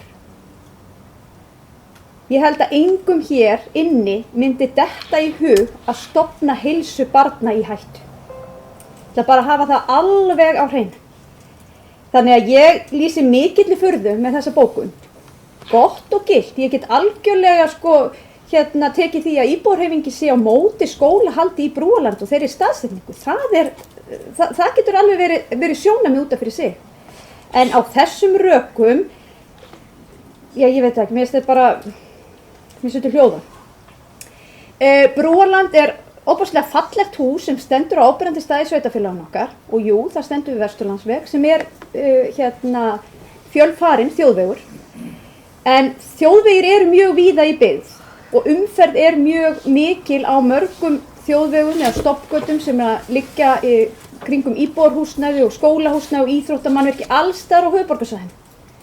Þegar við á annað borð erum með þéttbýli og við viljum ferðast á bílum og við erum með allar þessar mannvirki þá er óhjákvæmilegt annað en að það sé oft þannig að húsnæði og íveru staðir, bæði barna og fullorðna, séu nálægt við. Framhaldsskólinn í Mosfellsbæ var stofnaður í Brúalandi árið 2009 og þau voru ofboðslega ánægð með Brúaland sem skólahúsnæði. Nú sitji ég í skólanefnd framhaldsskólans og þau eru náttúrulega í þessu glæsilega húsnæði núna við Bjarkarholt. En ég heyri ennþá bæði starfsmenn og fyrrverandi nemenda tala hvað það hefur verið yndislegt að vera í Brúalandi. Það hefur verið svo skemmtilegur andi. Jafnvel þó skólinn, húsnæði sjálft hefur verið allt og lítið á þeim tíma þegar skólinn fór að stekkandi, að þá saknaði mörg hver Brúalands. Því það var bara einstakur andi í þessu húsi. Hér fyrir einhverjum árum síðan, nú líka vantar mér að muna ártalið, þá var verið að vinna í viðhaldi á hlaðhömrum. Það er kannski 3 ár síðan, já. Þá var brugðið á það ráð að taka allavega 1 eða 2 deildir, 2 deildir niður í Brúaland og nota það húsnæði á meðan. Og við sem höfum farið í heimsóknir með bæjarráði og heimsókt leikskólan, þá talar starfsfólki þar hvað þetta hafi verið yndislegu tími með börnunum í Brúarlandi. Við talum að við hreinlega elska þetta hús, ekki bara húsi heldur staðsetninguna. Það er nefnilega svo margt jákvætt við staðsetningu Brúarlands. Þetta alveg við Stekkjarflötina, Varmána, íþróttasvæði á Varmá, nálægt skólanum, þannig að það eru að mínu mati fullt af tækifærum í þessu húsi. Þannig að ég fyrir mitt leyti hlynnt því að Brúarland verði nýtt sem skólahúsnæði og mér finnst það að mörgu leyti bara óskynsamlegt að gera það ekki ef okkur annar borð vantar skólahúsnæði þegar við eigum þetta glæsilega og fullbúna hús. Þannig að ég fagna þeim framkvæmdum sem að þarna í gangi. Ég tek líka heils hugar undir það. Það er auðvitað mikilvægt að fara yfir alla öryggisþætti. Þarna hefur verið gerð þessi ágæta girðing til að bæði dempa hljóð og auka öryggi á svæðinu. En ég sé ekkert annað en tækifæri og ég hef líka heyrt það á kennurum í Varmárskóla sem hefðu áhuga á að staðsetja sig þarna að þau sjáum mitt ofboðslega mikið tækifæri í útikennslunni. Algjör paradís sem þarna í kring og hægt að nýta mjög mikið í kennslunni og sjálfsögðu þarf að fara yfir alla þessu öryggisþætti. Varðandi svifryksmengun þá er það eitthvað sem við eigum að sjálfsögðu að vera mjög meðvituð Ég reyndar þekki ekki mjög til þeirra fræða en ég velti fyrir mig hvort að mengun geti verið eitthvað meiri þó að bílarnir séu á meiri hraða. Því að þó að Vesturlandsvegur sé fjölfarinn vegur, þá er hann klárlega ekki fjölfarnasti vegurinn á landinu. Og við erum mjög víða með leikskóla, grunnskóla og íþróttasvæði við mjög fjölfarna vegi. Meiri sé Baugshlíðin fjölfarnari heldur en Vesturlandsvegurinn og þar stendur nú skóli við. Hringbraut, keppnisvæði á Kaplakrika með mjög mikil umferðarmannvirki sitt hvoru megin við sig. Þannig að ég hefði haldið að svifryksmengun væri í samræmi við fjölda bíla, dekkja sem séu menn ekki endilega hraðan, þannig að það ætti ekki að hafa áhrif. En ég tek alveg undir það að það eru þáttur sem við þurfum bara að hafa í huga og fylgjast með en bara ítrekka það. Ég er hlynnt því að við höfum skólahald í Brúarlandi. Ég er líka mjög hlynnt því að foreldrar bara fá að velja það sjálfir, það sé valfrjálst, við séum ekki að neyða neitt í það. En að ég sé að leggja börn í hættu með því að hafa þá skoðun, ég bara fyrir ekki fordæmis líka bókum. Anna Sigríður, gjörsval.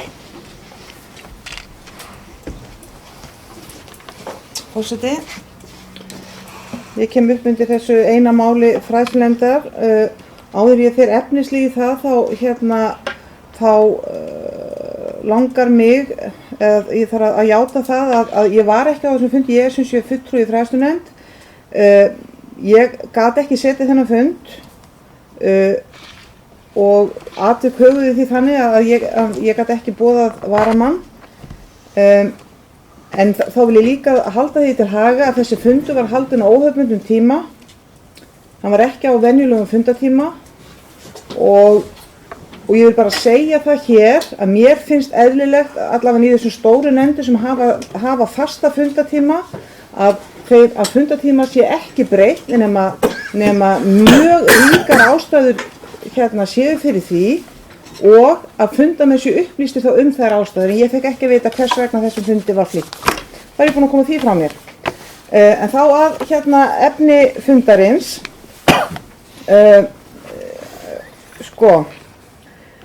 Ég verð að segja, mér finnst það aldrei djúpt í árunni tekið því ég sé að fulltrúi íbúðarhreyfingar hefur bókað á fundunum að það sé verið að stofna heilsu barna í hættu. Ég verð að segja að það er aldrei djúpt í árunni tekið í bókun. Og ég er heldur ekki kategórist á móti því að nota Brúarland. En ástæðan fyrir því að við fulltrúar samfylkingarinnar við ákváðum að bíða eftir því sem að við töldum að væri á leiðinni til okkar og það voru nýjar mælingar. Við hlustuðum aftur á fund, ég held að verið þar síðasti fundur bæjarstjórnar og þar gat ég ekki skilið annað í máli bæjarstjóra en að væri að ræða það ætti að taka nýjar mælingar við Brúarland.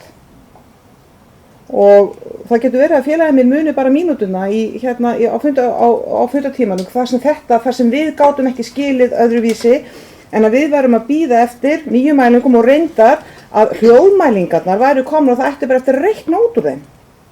Nú skil ég gögnin sem fylgir með þessu máli og ég biðst aftur afsökunar að hafa ekki getað setið þennan fund og spurt þetta þar, en ég skil ekki annað en að þetta séu bara gamla mælingar og það bara ekki það sem við heldum. Við heldum að við varum að bíða eftir nýjum mælingum sem væri hægt að mæla ástandi eins og er núna, bæði hljóð og svifryk. Nú það þannig að það getur ýmislegt og landslagið hefur áhrif á hvernig svifrykið leggst og hvernig hljóðið berst. Það geta allir verið fullkomlega hamingjusamir þó þessi svifryk, skiljiði, fólki getur liðið vel og svo bara allt í einu kemur einhver mæling og segir svifryk yfir mörkum. Það sem ég reyna að segja að það að fólki hefur liðið vel kannski ekki mælikvarðinn sem við þurfum að fara eftir, við þurfum að vita hvernig ástandið er. Ég tók eftir því að bæjarfulltrúi íbúðarhreyfingarinnar leggur til að sé keypt mælir, það getur vel verið að það sé gott, en mér langar bara, áður ég fer úr pontu núna, þá langar mér bara að fá að vita, misskildi ég bæjarstjóra svona hrapalega á það síðasta fundi og stóð aldrei til að gera þessar mælingar eins og ég gat ekki skilað hann öðruvís á þeim fundi en við værum að tala nýja mælingar varðandi hljóð og svifryk. En svo bara eitt annað sem kannski snerti þetta ekki beint með mér en er sama mál, svipa mál. Það náttúrulega, við búum, eins og kom ég fram í máli bæjarfulltrúa Bryndísar, við búum í borgarsamfélagi, það er mengun. En við viljum náttúrulega hlífa smáfólkinu sem mest, en við náttúrulega getum aldrei boðið upp á mengunarfrítt umhverfi, það er bara ekki þannig. En áður ég tjáði mig meira þá langar mér bara að fá svör bæjarstjóra þetta, hvort að ég hafi misskilið hann eða hvort að hann hafi misskilið hvað var að gerast eða hvað. Er ekki rétt að Haraldur komi næst, Bryndís, og þú hefur búin að biðja orðið fyrst, gjör svo vel. Ég var líka bara að biðja orðið fyrir margt lengur, eða reyndi. Forseti. Gjör svo vel. Ég nú ekki besti sérfræðingur landsins í hljóðmælingum. Það margir fremri á því svið en ég. Þetta þannig að hljóðmælingar hafa þann faglega grunn að það eru gerðar samkvæmt útreikningum. Þannig eru hljóðstig ákvarðað að reiknað út. Það sem verið að gera við Brúaland, og ég kannski ekki tala nógu skýrt, kannski á síðasta bæjarstjórnarfundi skýrist það því að ég ekki sérfræðingur nr. 1 í landinu í þessu, en þetta gert með þeim hætti að hljóðstigið útreiknað samkvæmt bílaumferð og samkvæmt þeim aðstæðum sem á viðkomandi stað. Síðan reikningar voru gerðir síðast, það verið gerðar ákveðnar ráðstafanir, eins og var farið mjög vel yfir á síðasta bæjarstjórnarfundi, gerð hljóðgirðing og með einhverjum við fyrir framan Brúaland sem einangruð og ákveðinni hæð, 30 metra há og líka gerðar ákveðnar ráðstafanir við húsið sjálft. Og það voru síðan þessi mæling felst í því að þetta endurreiknað miðað við það ráðstafanir sem búið að gera og hvort að þær séu nægjanlegar til þess að halda hljóðstiginu fyrir neðan 50 decibel eins og reglugerðin gerir ráð fyrir. Niðurstaða Mannevits var sú að það þyrfti að gera frekari ráðstafanir. Þannig að þær ráðstafanir sem var búið að gera var ekki nægilega miklar. Það munaði reyndar ekki miklu, en það þyrfti að gera hljóðgirðingu eða röldu heldur færa til leiksvæðið, ekki hafa það milli Brúalands og girðingarinnar, heldur að færa það hinum með við húsið í lundin þeim megin og þar þyrfti líka að gera sérstaka hljóðgirðingu sem myndi þá gera það svæði og þetta svæði að koma því öllu saman niður fyrir þetta hljóðstig. Og síðan þegar þetta var lagt inn í fræðslunefnd og á ákveðið að fara með þetta í þessum hættu, það er búið að bjóða það út og það er framkvæmt það í gang og síðan mun það mannveit skila skýrslunni fullgerðir í miða við þessar tilteknu ráðstafanir sem þeir eru að leggja til að vera gerðar. Ég biðst afsökunar ef ég hef talað óskýrt en það helgast af því að ég er ekki mjög mikill sérfræðingur í þessum fræðum. Svifryk. Hvað var spurningin aftur svifryk? Sem það er mælingar. Já, sko, Þetta mæla það líka. Já, sko, það er líka, ef ég skil máli rétt að útreikna, það er að segja, þeir vitum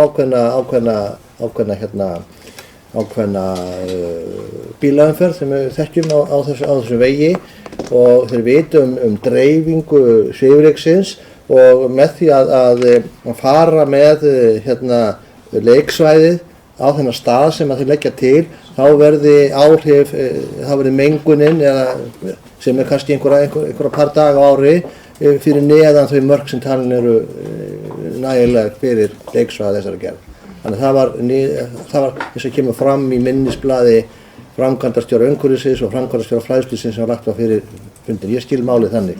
En þeir sem voru á fundinum, formaður nefndarinnar og Sigrún og Kolbrún geta náttúrulega þá útstýrt það frekar. Og svo er nú reynda framkvæmdastjóri fræðslusins líka staddur hér á fundinum og getur líka sjálfsagt hjálpa okkur við það. Ég er ekki heldur sérfræðingur í svifryki. Bryndís Gjörsól. Ekki. Sigrún Gjörsól.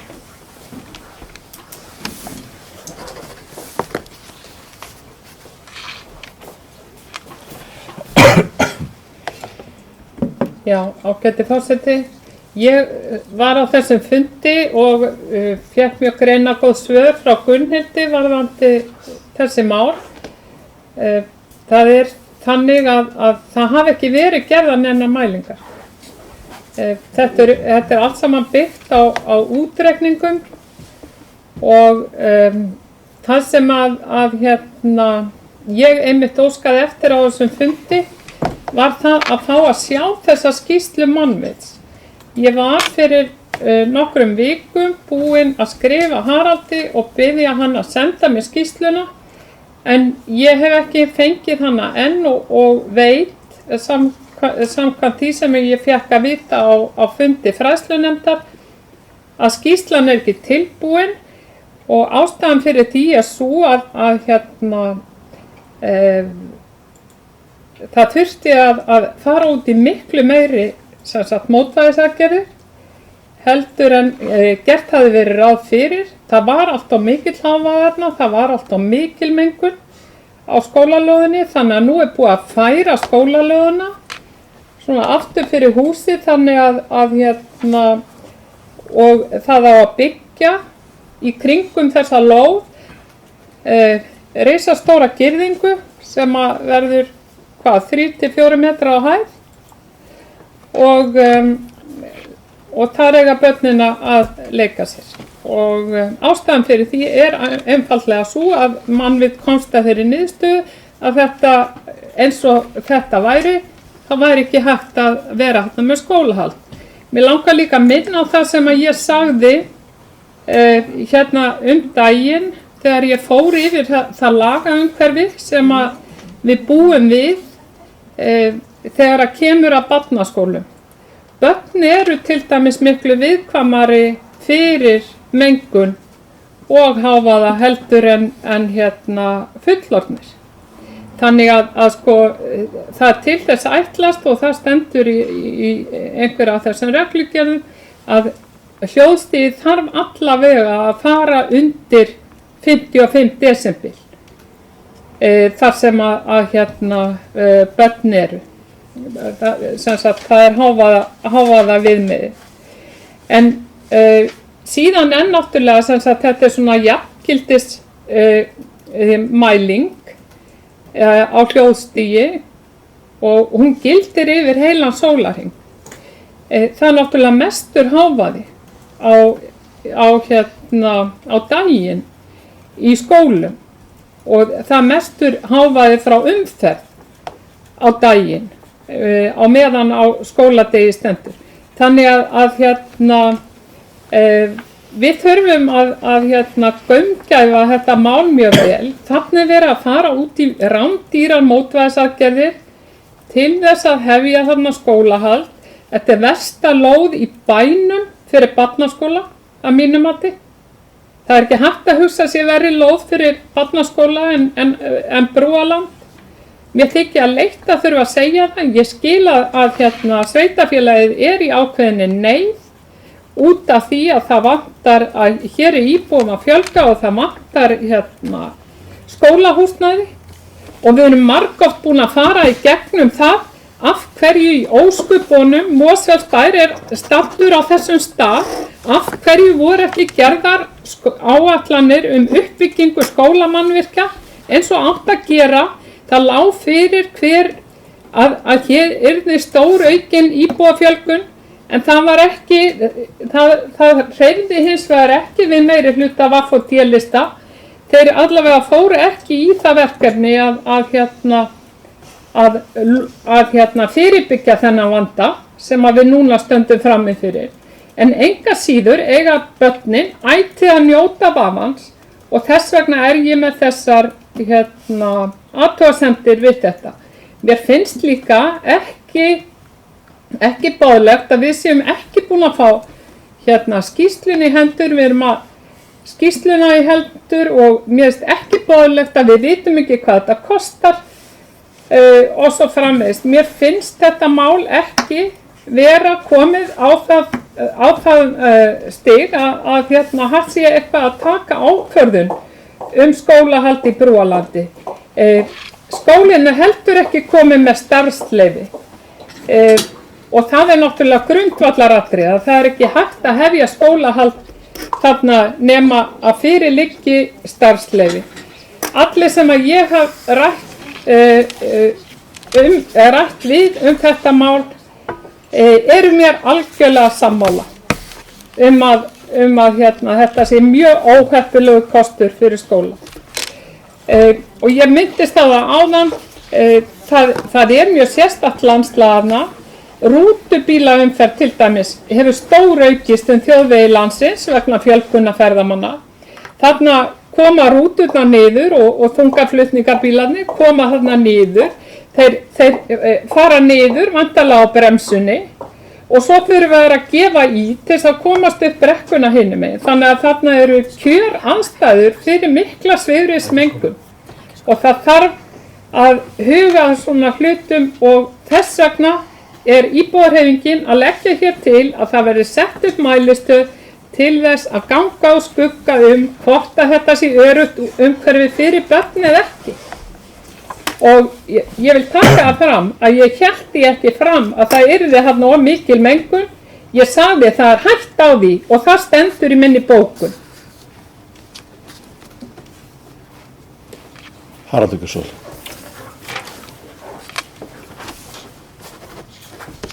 Já, forseti, fólki er orðið heitt í hamsi hér ég. Ég ætla að reyna að halda róminni. Ég glemt að lesa bókun. Nei, tillögun. Varst búin að lesa tillögunum mæli græðunar, já. Hún hefði verið komið til forseta á rítara. Nei, hún komið til því. Nei, ég er ekki búin að fóta. En allavega ég ætla að fara aðeins nokkrum orðum í gegnum þetta. Enn og aftur hvað var þessar mælingar. Í þessu tiltekna tilfelli er beitt faglegum aðferðum við þetta tiltekna mál. Það er að segja að við fáum virta verkfræðistofu sem heitir Mannvit til þess að gera annars vegar mælingar á hávaða og hins vegar á mengun. Þegar talað mælingar í þessu sambandi þá er það gert með þeim hætti að það er reiknað út samkvæmt settu reiknilíkun. Það er hinn faglega aðferð, þá er ég að tala hávaðan. Það er hinn faglega aðferð við það að meta eða mæla innan gæsalappa svona hluti. Og ég treysti mér minnst hvort ekki til. Hvorki sem bæjarfulltrúi, né bæjarstjóri og framkvæmdastjóri bæjarins að gera lítið úr faglegu hæfi þessara tilteknu verkfræðistofu eða okkar embættismanna sem hafa verið að vinna með þetta mál. Það er gert samkvæmt með faglegu aðferðum sem eru viðurkenndar við svona mál sem þetta. og ég bið fólk bara hér við þetta borð að virða það. Svona þetta gert, það að segja að það er eins og ég sagði hérna frá áðan, það eru það voru gerðar ákveðnar mótvægisaðgerðir á sínum tíma, það hefur verið að athuga hvort að þær væru nægilegar. Niðurstaðan var svo að þær var ekki alls hvort að nægilegar að gera fleiri mótvægisaðgerðir, nákvæmlega eins og að fara hérna yfir á síðasta bæjarstjórnarfundi. Ef í ljós kemur af sérfræðingar sem við höfum fengið, bærinu fengið til að meta þessa hluti, meta það svo að það þurfa að gera frekari ráðstafanir, þá verður þeirra sjálfsögðu gerðir. Og það er það sem fræðslunefnd var að fjalla á sínum fundi. Og ákvað að það er gert. Að sjálfsögðu til þess að börnin nytu vafans. Það eru til fullt af skólum út allt land, eða kannski ekki allt land, fyrst og fremst hérna á höfuðborgarsvæðinu, sem eru með miklu umferðarmeiri götur og örugglega miklu meiri hávaði og miklu meiri mengun heldur en hérna er á þessu tiltekna stað. En samt sem áður var tók fræðslunefnd þessa ákvörðun og mér finnst það faglega góð ákvörðun og ákvörðun sem að er einmitt til þess að börnin njóti vafans. Ekki til þess að stofna lífi og heilsu barna í hættu. Og ég tek undir orð Bryndísar Haraldsdóttur bæjarfulltrúa hér áðan að mér finnst það orðalag af bæjarfulltrúum og fulltrúum í nefndum ekki við hæfi. Svo ég segi orðið það nú bara að pent. Hvað varðar óheppilegan kost, menn geta haft örugglega skoðanir á því eins og kom líka fram í máli Bryndísar hvort að brúaland og það umhverfi sé heppilegt eða óheppilegt fyrir skóla. En það er ekki verið að stofna lífi og heilsu barna í hættu. Það er verið að gera þær ráðstafanir sem að taka af allan vafa það. Gera hljóðgirðingar, viðbóta hljóðgirðingar, færa til leiksvæðið og gera þær ráðstafanir húsnæði sem að það þarf. Það er búið að framkvæmdastjóri umhverfissviðs, það er búið að opna tilboð í þetta voru einhvers staðar kringum 8 milljónir. Hún var reyndar að tala það við mig í dag að við skólalóðin alla með þeim ráðstöfum sem þarf að gera, það er nú ekki með dýr skólalóð, kom mér reyndar óvart að þetta myndi ekki kosta meira og hún taldi reyndar líka að það væri að það væri hægt að breyta upp undirstöðum eins og orðað undir þessa girðingu þannig að það væri að ná þessu niður 1,5 til 2 milljónir viðbót. Þannig einhvers staðar á bilinu 6 til 8 milljónir en vantarlega þessi framkvæmd kosta að gera skólalóð við Brúaland eins og þessar kröfur segja til um. Það er eins og hálfur heilstöðvöllur við Lágholtsskóla. Bara svo að það sé sett í samhengi.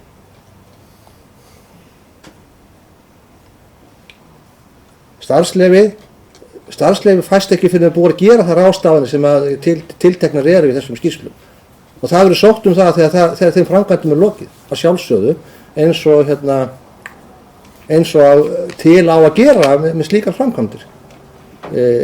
Heilbrigðisnefnd gefur starfsleyfi, hún gefur ekki starfsleyfi fyrir það ráðstafanir sem lagt til að gerðarverði þeim sé lokið. Það er verið að fara þar núna og lega þeim er lokið þá er sótt starfsleyfi. Þannig er þessi prótókoll. Það er ekki að hafa hann eitt öðruvísi. Þannig er regluverkið og þannig á að gera hlutina. Þannig að, og ég er kannski ekki búin að ræða alveg þennan óheppilega kost og ég tek undir það þannig að getur hver og einn haft skoðun á því hvort þeim finnst Brúaland heppilegur skóli, heppilegt húsnæði, heppileg staðsetning. Ég er á þeirri skoðun með þessum aðgerðum sem búið að grípa til og búið að ákveða að þetta sé frábær kostur fyrir Mosfellsbæ. Ekki bara til skamstíma, heldur til lengri tíma. Ég er þeirra persónulega þeirra skoðunar ef maður nýta Brúaland til framtíðar undir skólahúsnæði. Og ég vísa því á bug að það hafi ekki verið til hér áætlanir uppbyggingu skólamannvirkja. Það liggja hér fyrir frá ári til árs.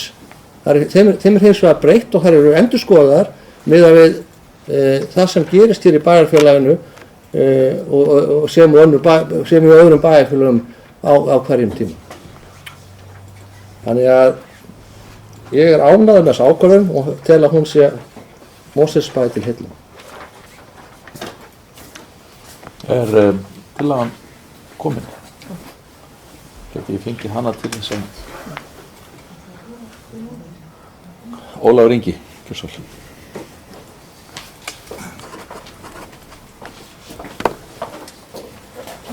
Forseti, það er þetta er kannski svolítið í annað skipti sem við erum að taka þessu umræðu.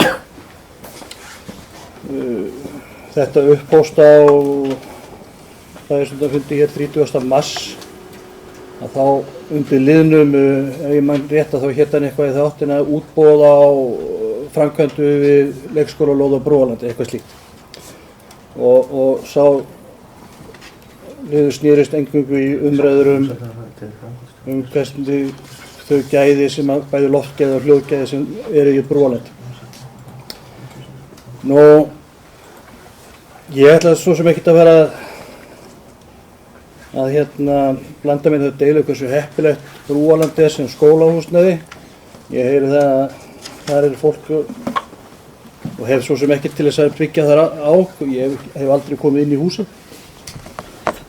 En já, ég vantarlega býður bæjarstjóri minn einhvern veginn í heimsókn. En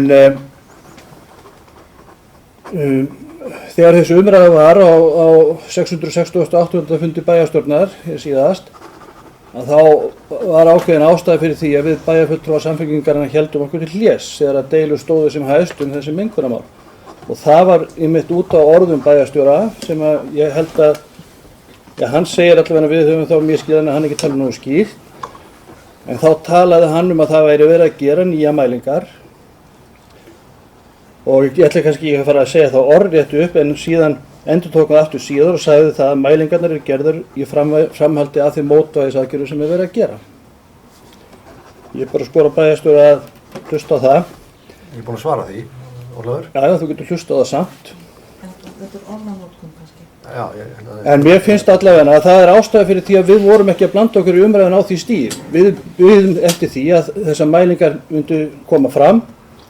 Ég segi það þegar ég skil orðið mælingar, þá er það ekki útreikningar. Útreikningar í mínum huga er ekki mælingar. Þú getur fengið hins vegar niðurstöðu úr útreikningu.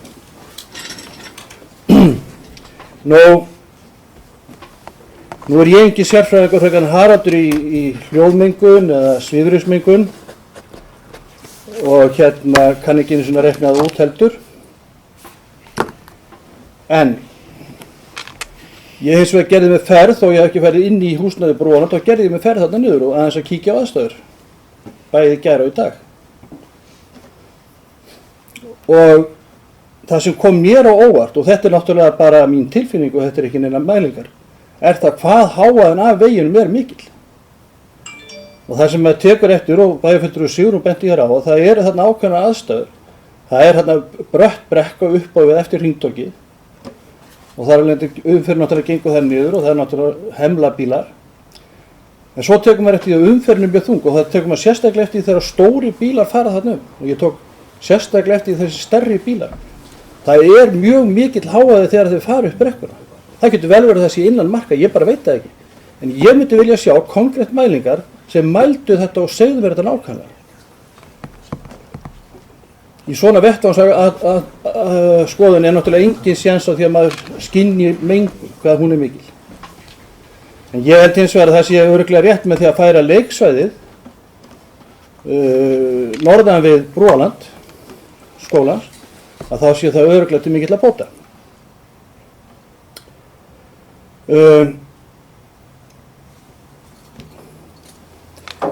Ég myndi vilja, ég er ekki alveg sammála þegar sem bæjarfulltrúi Sigrún Pálsdóttir segir að setja mælirinn meðan á skóla þetta er í gangi, ég vil þetta sem allt áður.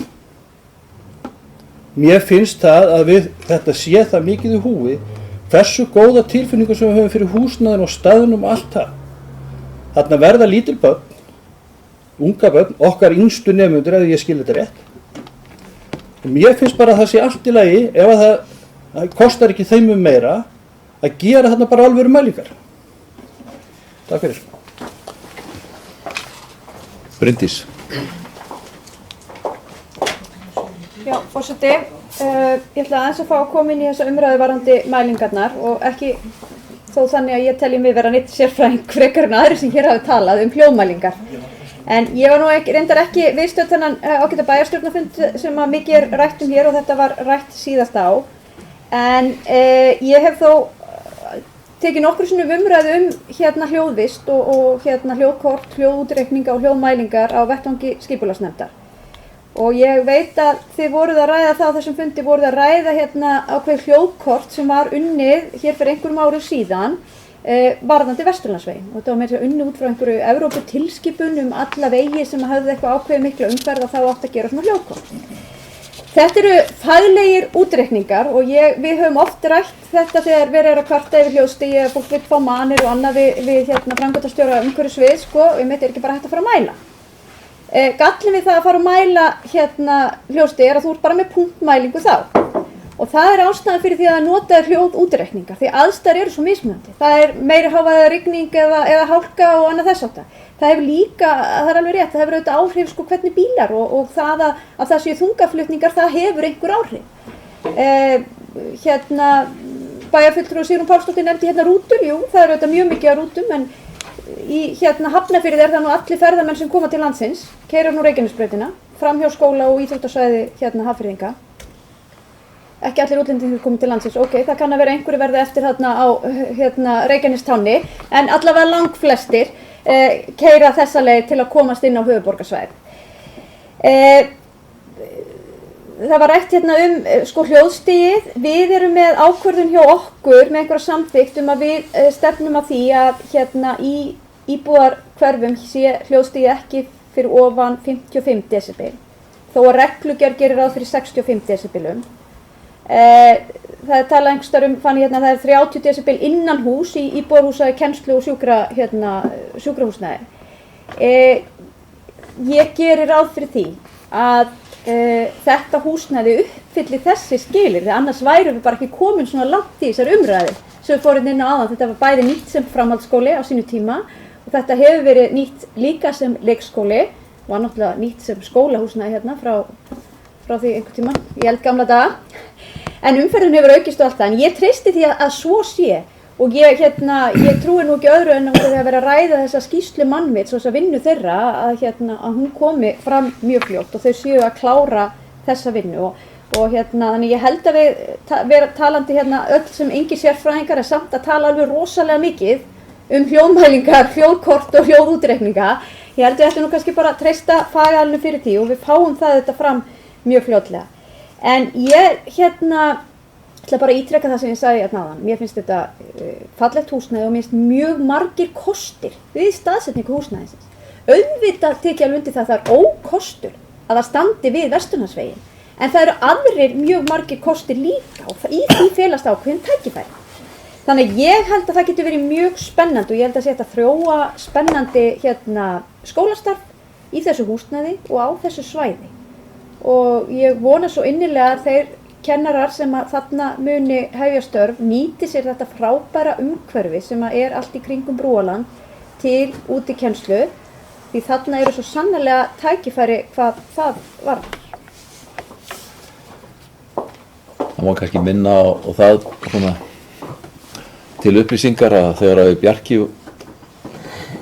vorum í skóla í þessu ágæta húsnæði að þá var ekki komið bundið slitlag á Vesturlandsveginn og ég get fullvissað ykkur það að það ryk sem kemur af veginum í dag er hjómeitt með það sem var þegar að vegurinn var ekki bundinn slitlagi.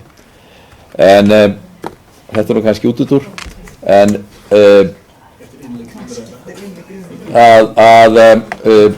bara að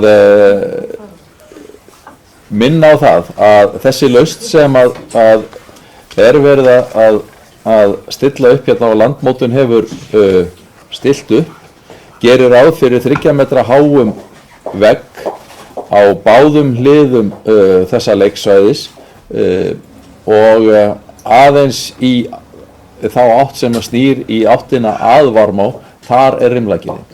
Hitt er gert ráð fyrir að sé hljóðgilling.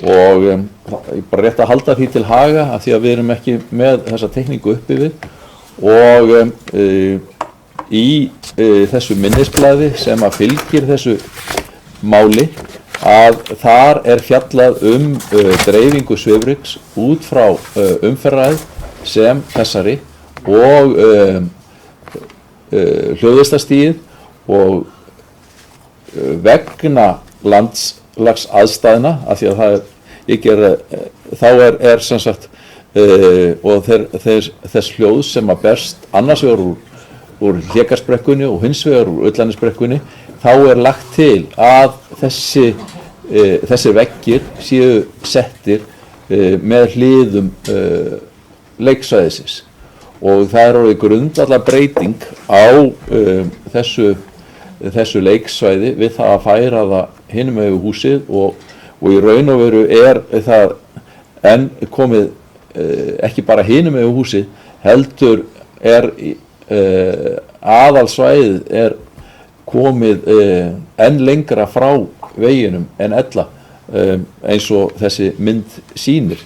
Það malbikasvæði þarna næst en væntanlega eru stór hluti af svæðinu sem börnin eru á þarna fjærst veginum. Þannig að þarna búið að gera ansi verulegar mótvægisaðgerðir. Já, það samt með því að bjóða út verkið og það samt það verið að gera það með því að bjóða út og búið að opna tilboðið og var birt á heimasíðu bæjarins í gær og þannig að það liggur allt saman fyrir. En ég vildi bara koma þessu að og eins og að farið í gegnum á frestuðendafundinum að þá var farið í gegnum þessi atriði bæði varðandi svifrykið og hljóðvistina og almennt voru fundamenn mjög ánægðir með þær breytingar sem hefðu verið gerðar á þessum aðstæðum með því að færa leiksvæðið og þannig að þessar mótvægisaðgerðir væru til þess fallnar að bæta til muna þær aðstæður sem að börnunum væri boðið upp á. Það var þannig að þetta bara sé rakið hér á ný. En eru fleiri sem óska eftir að taka til máls? Sigrún, gjörðu svo vel.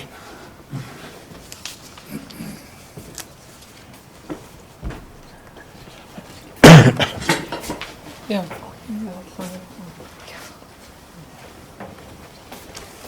Já, ágæti forseti. Vegna þess sem að Bryndís var að segja áðan varðandi fegurð Brúalands og svo framvegis, þá langaðum bara benda á það að Brúaland mun varla sjást eftir að búið að setja upp þessa girðingu. Það verður voðalega lítið sýnilegt nema kannski efsti hluti hússins. Húsið hverfur á baku þessa girðingu. Fyrir utan það króast byggingin það sem að litla húsið það sem að skátarnir eru með aðstöðu sína að. Það verður ekki lengur þetta aðgengi að skátaheimilinu sem að var vegna þess að girðingin hún leggst yfir götuna sem að hingað til hefur verið notuð til þess að komast að skátaheimilinu og það verður að fara einhverja krókaleiðir, einhverja fjallabaksleið til að komast að skátaheimilinu í framtíðinni. En þannig bara fólk átti sig á hvaða aðgerðir verið að fara út í. Það er búið að eyða miklum peningum í að gera upp Brúaland. Húsið sérstaklega vel uppgert og mjög fallegt. Ég alveg sammála því. En sú fegurð, hún mun bara vera innra með girðingunni. Haraldur, gjörðu svo vel. Já, forseti, við reyndar að menn einn misskilningin að ræða. Ásýnd Brúaland mun ekkert breytast við þessar aðgerðir. Það búið að setja þessa 30 metra háu hljóðgirðingu fyrir framan húsið, hún mun ekkert breytast. Það mun hins vegar koma girðing sem hinum megin við húsið og ásýnd húsins mun ekkert breytast nema fyrir þá sem að hugsanlega eru að labba eða ganga frá íþróttavellinum og að Brúarlandi, sem ég held að sé nú ekki mjög margir. Þannig það er ekkert verið að ramma Brúarland neitt frekar inn varandi þessar aðgerðir en núna er. Girðingi sem er komin fyrir framan húsið, ég er alveg sammála því að hún minnkar ásýnd húsins, en hún er komin. Þessar aðgerðir breyta engu ásýnd húsins, því sem að búið er að gera. Þannig að þetta er bara hér á þessari teikningu, bæjarfulltrúar og bæjarbúar, og þannig að ég held að þessi teikning sé líka inn í gögnum málsins, þannig að ég held að þetta hljóta að vera einhver misskilning að ræða. Var eitthvað annað sem að... Skátahúsið. Já, skátahúsið. Það er líka, girðingar eru þannig garðir gerðar að það er hægt að hafa hlið. Og á þessari girðingu verða hlið, meira sér 2. Þannig að aðgengi að skátahúsinu er áfram til staðar. Það er ekki eins aðgengilegt, ég er alveg sammála því, það er ekki að aka þarna bílum í gegnum lóðina án þessa opnu hlið. En ég held að það sé nú reynda til bóta, vegna þess að umferð þarna í gegnum þessa skólalóð eða þessa lóð, hvort sem það er skóla eða eitthvað annað, er ekki mjög skynsamleg. Það er hins vegar að aðgengja húsinu fyrir aðföng og fyrir þá sem vilja koma, bæði í gegnum hlið á þessari girðingu, sem og fyrir ofan leiksvæði sem er fyrirhugað. Þannig að það hefur verið rætt við skátanum og var rætt við þá að reynda bara eins í gær, og á eftir að ræða við þá betur það mál sérstaklega. Þannig að síðan er nú líka verið að vinna því að finna skátunum annan stað, því að þetta ágæta skátaheimili er orðið allt og lítið, og það er nú spurning hvað við viljum gera þá við gömlu símstöðuna sem stendur þarna ofan í Varmánni, og er ekkert kannski húsið með sérstaklega til prýði, hvort það við viljum kannski bara fjarlæga það svona til allra framtíðar, en það er svo bara seinni tíðum umræða þegar við erum búin að finna skátunum annan stað. Fleiri sem óska þess að taka til máls þetta mál, svo er ekki. Áður en við afgreiðum tillöguna sem liggur fyrir. Já, ég er bara núna að funda þessu. Bara núna, áður en að allt í lagi, það er óskum fundarhlé og það er orðið við því. Og það liggur hér fyrir tillaga frá íbúarhreyfingunni að setja upp mælistöð. Er einhver sem óskar eftir því að hún verði lesin aftur? Já, það væri ágætt. Hún er svolítið fulltrúi íbúarhreyfingarinnar að gera tillögu sinni að sett verði upp mælistöð fyrir hávaða og loftgæði við Brúarland til að fá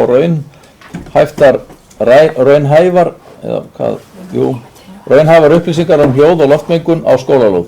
Börn eru viðkvæmari fyrir hávaða og loftmengun en fullorðnir og sérstaklega aðgæslu þörf. Það skiptir máli að börnin okkar séu örugg og mikilvægt fyrir foreldra að fá fullvissu það. Eina leiðin til þess er að gera staðbundnar mælingar á skólalóðinu. Nú, ég er með málsmeðferðartillögu eins og svo oft áður og ég legg til að þessari tillögu verði vísað til umsagnar framkvæmdastjóra umhverfissviðs og fræðslusviðs og hún, þar að segja umsögnin, berist bæjarráði. Þeir sem samþykkja það gjörðu svo að gefa merki. Takk fyrir. Samþykkt samhljóða með 9 atkvæðum.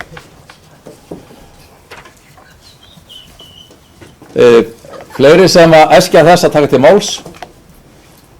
Ef ekki þá er umræðan lokið og ég ber fundargerð fræðslunefndar upp til staðfestinga. Þeir sem að staðfesta hana gjörðu svo að gefa merki. Takk fyrir, hún er staðfest með 9 atkvæðum. Þá tökum við fyrir fundargerð 411. Fundar skipulagsnefndar sem haldin var 19. apríl. Orðið er laust fundargerðina. Bjarki, gjörðu svo vel.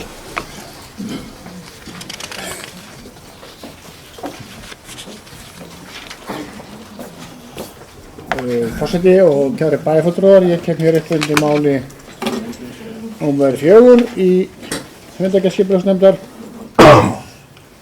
sem hefur þann titil erindi Bláskógabyggðar vegna aðalskipulags 2015 til 2020. 7. Það langar með leyfi forseta að lesa niðurstöður nefndarinnar, það er að segja skipulagsnefndar Mosfellsbæjar.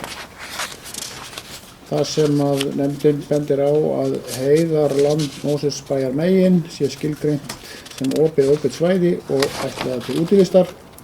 Æskilegt að samræmi sé í skipulagi beggja vegna sveitarfélagsmarka og sveitarfélag hafi með svo samráð og samvinnu málum Mosfellsveiðar, svo sem ræktun og takmörkun umferðar vélknúinna ökutækja.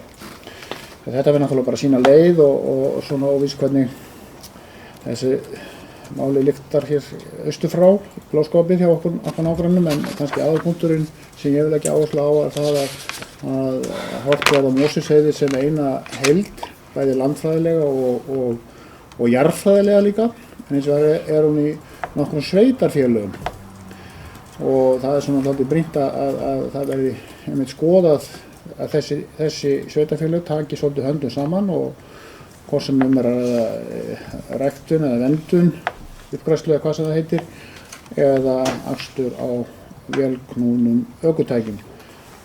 Ég horfi hér til langar framtíðar hvað þetta áhrærir, hvort sem hvernig sem þessu skipulagsmáli lyktar þarna austur frá með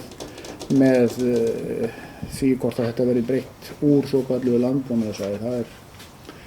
Það er kannski ekki aðmálið heldur það að hér sveitarfélögin hér sem eiga land á Mosfellsheiði sem eru nokkur taki höndum saman með einhverjum hætti. Svo það er bæði Bláskógabíð, Grímsnes og Grafningshreppur, sveitarfélag Ölfus, jafnvel Kópavogur, fyrir svona eftir hvernig við skilgreinum heiðina og svo náttúrulega Mosfellsbær. Takk fyrir. Fleiri sem að eskja þess að ræða þetta máli í fundargerð skipulagsnefndar? Ef ekki, þá önnur mál. Bryndís Gjósvel.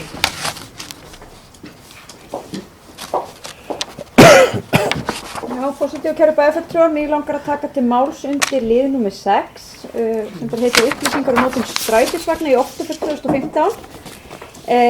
Undir þessu máli eru núna 3 skjöl, en ég rak augun í það að mánudaginn voru þau eingöngu 2, þannig ég veit ekki hvort að bæjarfulltrúar hafi haft tækifæri á að lesa skjalið sem er þarna neðst og ég vil bara benda á þá. Ég held að það sé nú kannski það sem er svona mest áhugavert fyrir okkur bæjarfulltrúa hér í Mosfellsbæ og er sem sagt kynning á farþegatalningum sérstaklega fyrir Mosfellsbæ. Og á fund okkar í skipulagsnefnd mætti Ragnheiður Einarsdóttir sem er sérfræðingur á skipulagssviði og fór í gegnum þessar talningar og líka hvaða áhrif sérstaklega það er í Mosfellsbæ. Þið sjáuð á þeim glærum að notkun á leið númer 15, eða þessi innstigum á leið 15 sem er okkar aðleið, hefur fækkað, en það er þó ekki þannig að það sé hér í Mosfellsbæ. Það er helst vestur í bæ og það er bara vegna annara breytinga í leiðakerfinu, þannig að fólk er vantilega að færa sig bara á milli leiða. Þið sjáu líka þarna á einni glærunni kostnað á hvert farþega.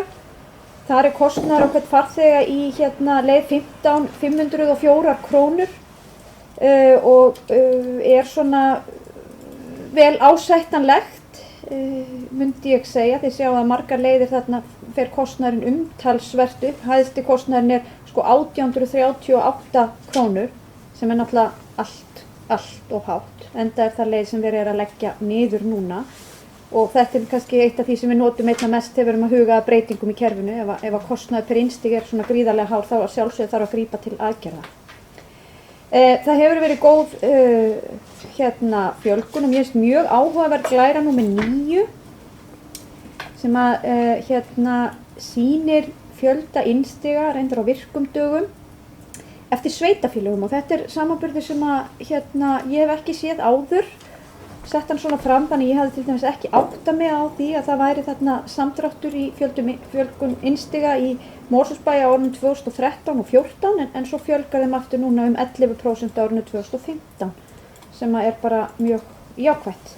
Og mikil fjölgun helgar, mjög mikil, það getur nú líka skýrst í því að leiðakerfið er betra helgar, væntanlega er það eðlilegasta skýringin á því.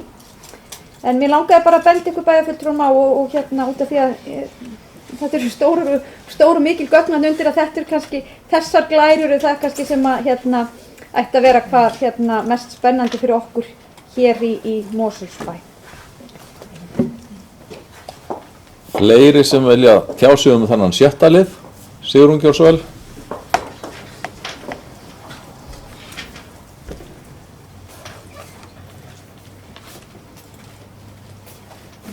Já, ágæti forseti.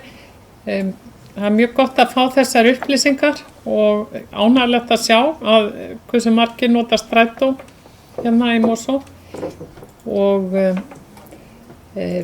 líka sem sagt kom mér á óvart að svona margir nota líka númer 6. Það yfir 300 manns. Þannig að það eru kannski of fáir sem gera það. Það sem að ég hefði áhuga á í þessu sambandi að kanna eða spyrja hefur ekkert verið hugleitt að kanna hvað það myndi kosta að koma hér í gagnið innanbæjarstrætó sem líka tæki skólaaksturinn þá að sér. Ég heyri frá fólki sem að spá til dæmis í Helgafellslandi. Ég heyri að það setur voðalega fyrir sig að það sé ekki strætisvagnasamgöngur hana og fólk í öðrum hverfum gerir það líka. Leirvogstungunni, Mosfellsdalnum og svo framvegis. Ég veit að þessi umræða hún hefur komið oft áður en mér finnst að það sé eiginlega tími til komin að gera almennilega rannsókn á því. Hvort að þetta raunhæft og hvað þetta gæti kostað og út frá því meta hvort það raunhæft. Bryndís Gjórsvel. Já, forseti, aðeins varðandi þessar spurningar. Fyrsta lagi þá er innstugum í 6-una, þau eru allt of fá. Það er bara svoleiðis og mér finnst mjög mikla líkur á því að það verði gerð breyting á því núna á haustaáætlun og að 6-an mun ekki lengur keyra upp í Mosfellsbæ. Ég á sama tíma sagt að það sé einhvers við mjög mikilvægt fyrir okkur í Mosfellsbæ að halda þessari tengingu við Grafarvog. Þannig að það er þá verið að skoða aðra leið sem þjónusta Grafarvog sem væri hægt að teygja hingað upp í Mosfellsbæ. 6-an keyrir nefnilega á kortersfresti og það er bara einfaldlega allt of mikil þjónusta fyrir allt of fáa sem eru að nýta sér þetta. Þannig að hálftímafresti eins og upphaflega var þegar leið 18 fóringa það er algjörlega nóg ásættanlegt. En það er einhvers við mikil fjölgun í 6-unni hlutfallslega. En það þarf kannski ekki líka rosalega mikið þegar fáir eru almennt að nota þetta. En ég tel samt mjög reglulega í 6-unni og ég sé að það er að fjölga. En við þurfum algjörlega að hafa þessa tengingu. Hvað umræðum innabæjarvagn þá höfum við, eins og Sigrún kom inn á, þá höfum við mjög oft tekið þetta hér og við ræddum þetta aðeins inn í skipulagsnefndinni. Og Ragnheiður okkar sérfræðingur hjá Strætó, hún sagði, já ég var oft búin að hugsa það að nú væri örugglega einhvern tímann að koma tíma á það hjá Mosfellsbæ að setja laggirnar innabæjarvagn. En þegar ég fór að skoða eins og ég hafi beðan að þá var hún ekki átt að segja hvar þörf væri á innabæjarvagn. Og það er nefnilega máli að leið 15 er að þjónust okkur svo vel líka innanbæjar og þið sjáu það samkvæmt talningunum á stoppistöðum, það eru mjög margir að nota leið 15 innanbæjar. Hún þjónusta mjög vel Reykjahverfið og niður í Varmá og svo Lágafelli og Lágafelli niður í Varmá. Þannig að það er erfitt að sjá fyrir sér að væri skynsamlegt að vera með einhverja sérstaka innanbæjarleið nema ef vera skildi hverfin sem hún nefndir, Leirvogstungu og Helgafellskverfi. Og það liggur fyrir minnisblað undir einhverju fundargerð skipulagsnefndar, ég man nú bara engan veginn hvenær það var tekið fyrir og það er kostnaðarmat á því og það eru bara tölur sem voru þannig að ég sá ekki ástæðu til þess að mæla fyrir því að peningar væru settir í það. Það er engu að síður þannig að ég fæ líka mjög mikið af fyrirspurnum varðandi Helgafellshverfi og ég finn alveg fyrir því auki núna. Ég fæ reglulega pósta frá íbúum eða væntanlegum íbúum hverfisins almenningssamgönguþjónustu. Og við þurfum að sjálfsögða að fara að huga því og hverfið þannig hugsað að þéttleika og stærð að það ber alveg góðar almenningssamgönguþjónustu þegar það er orðið fullbyggt. Spurningin er bara hvenær það gerist og hvernig við getum brúað bilið þangað til. Þannig að við höfum beðið fulltrúa Strætó að skoða þetta sérstaklega og vera bara einhver breyting á sexunni og tengslunum við Grafarvog og hvort að sé með einhverjum hætti að tengja þarna inn í hverfið. Ég hef líka óskað eftir því að það verður þó allavega sett upp pöntunarþjónusta þar eins og er upp í Dal. Það geti verið til að brúa eitthvað tímabundið ástand. En Mosfellsdalurinn held ég að verði áfram best þjónusta með pöntunarþjónustun eins og hún er núna. Það eru einfallega allt og fáir þar til að hægt sé að færa rök fyrir því og það sé bara umhverfisvænt að vera að keyra þangað vagn mjög reglulega. Þannig að ég held að það sé besta fyrirkomulega eins og staðan í dag hvað það varðar. Leirvogstungan er aftur á móti hverfi sem er mjög dreifbýlt og mun kannski seint standa undir öflugri almenningssamgönguþjónustu. En það er þó fjölgar ört í því hverfi og leið 57 þjónustar það hverfi. Það eru 12 ferðir á dag með leið 57 sem stoppar upp á hringtorginu við Leirvogstungu og það er ekkert rosalega langt þó að mörgum kunna finnast það frá Leirvogstungu og niður í Varmá og stoppistöðina þar. Við höfum allavega ekki séð neina skynsamlega leið til þess að þjónusta Leirvogstungu. Það hefur oft verið velti fyrir hægt að teygja 15 einhvern veginn þangað inn og sérfræðingarnir okkar hafa farið yfir það hjá Strætó og enn sem komið hefur ekki verið fundin einn góð lausn á því. En við hér í Mosfellsbæ höfum líka velti fyrir okkur hvort að leið 57 geti keyrt í gegnum Leirvogstunguna og komið þannig hingað niður í Háholt. Og ég lét nú verða því daginn að senda beiðni á samtök sveitarfélaga á Vesturlandi sem að borga fyrir leið 57, hvort að þetta væri eitthvað sem að þau væru tilbúin að skoða. Þá gæti svo leið veitt mun betri þjónustu fyrir Leirvogstungu. Og ef við hugsum út frá skipulagi almenningssamgöngu þá finnst mér það skynsamlegasta lausnin á þessum tímapunkti. En það er auðvitað svolítið undir þeim komið hvort að þau séu tilbúin í það. Og við slíka tilvik þá er viðbúið að einhver komi og gera athugasemd við það að það er að fara að keyra vagn í gegnum hverfið. Þannig að það er alltaf þessi umræða fram og tilbaka og við þurfum átt okkur á því að við getum alveg átt von á því að það verði sjónarmið sem að komi fram. En tek undir það með Bryndísi að við þurfum að vakta það hvenær þarf að efla þjónustuna við Helgafellshverfið og það er eitthvað sem að þarf að vera á tánum með hvenær þarf að bregðast við. Fleiri sem að vilja ræða þennan 7. liði í fundargerð skipulagsnefndar. Ef ekki, þá lét ég svo á umræðum þann lið sé lokið. Einhver fleiri mál í skipulagsnefnd sem að menn æskja að ræða. Ef ekki, þá er umræðum fundargerð skipulagsnefndar lokið. Þeir sem að staðfesta fundargerðina gera svo gefa merki. Takk fyrir, hún er staðfest með 9 atkvæðum. Þá tökum við fyrir fundargerð 33. fundar ungmennaráðs sem haldin var 20. apríl. Orðið er laust fundargerðina. Ef enginn kveður sér hljós, Sigrún gjör svo vel. Hvenær er þessi fundur búinn ungmennaráðs? Þessi 20. apríl? Var hann 20. apríl? Nei, þetta er meina fundur með okkur. Já. Nei, hann er ekki búinn, Já, ok. En þessi fundur er væntanlega búinn, vonandi. Það verður að reyna að koma honum á í eitthvað sem vilja ræða þessa fundargerð? Ef ekki, þá er umræðin lokið. Þeir sem staðfesta fundargerðina gjör svo gefa merki.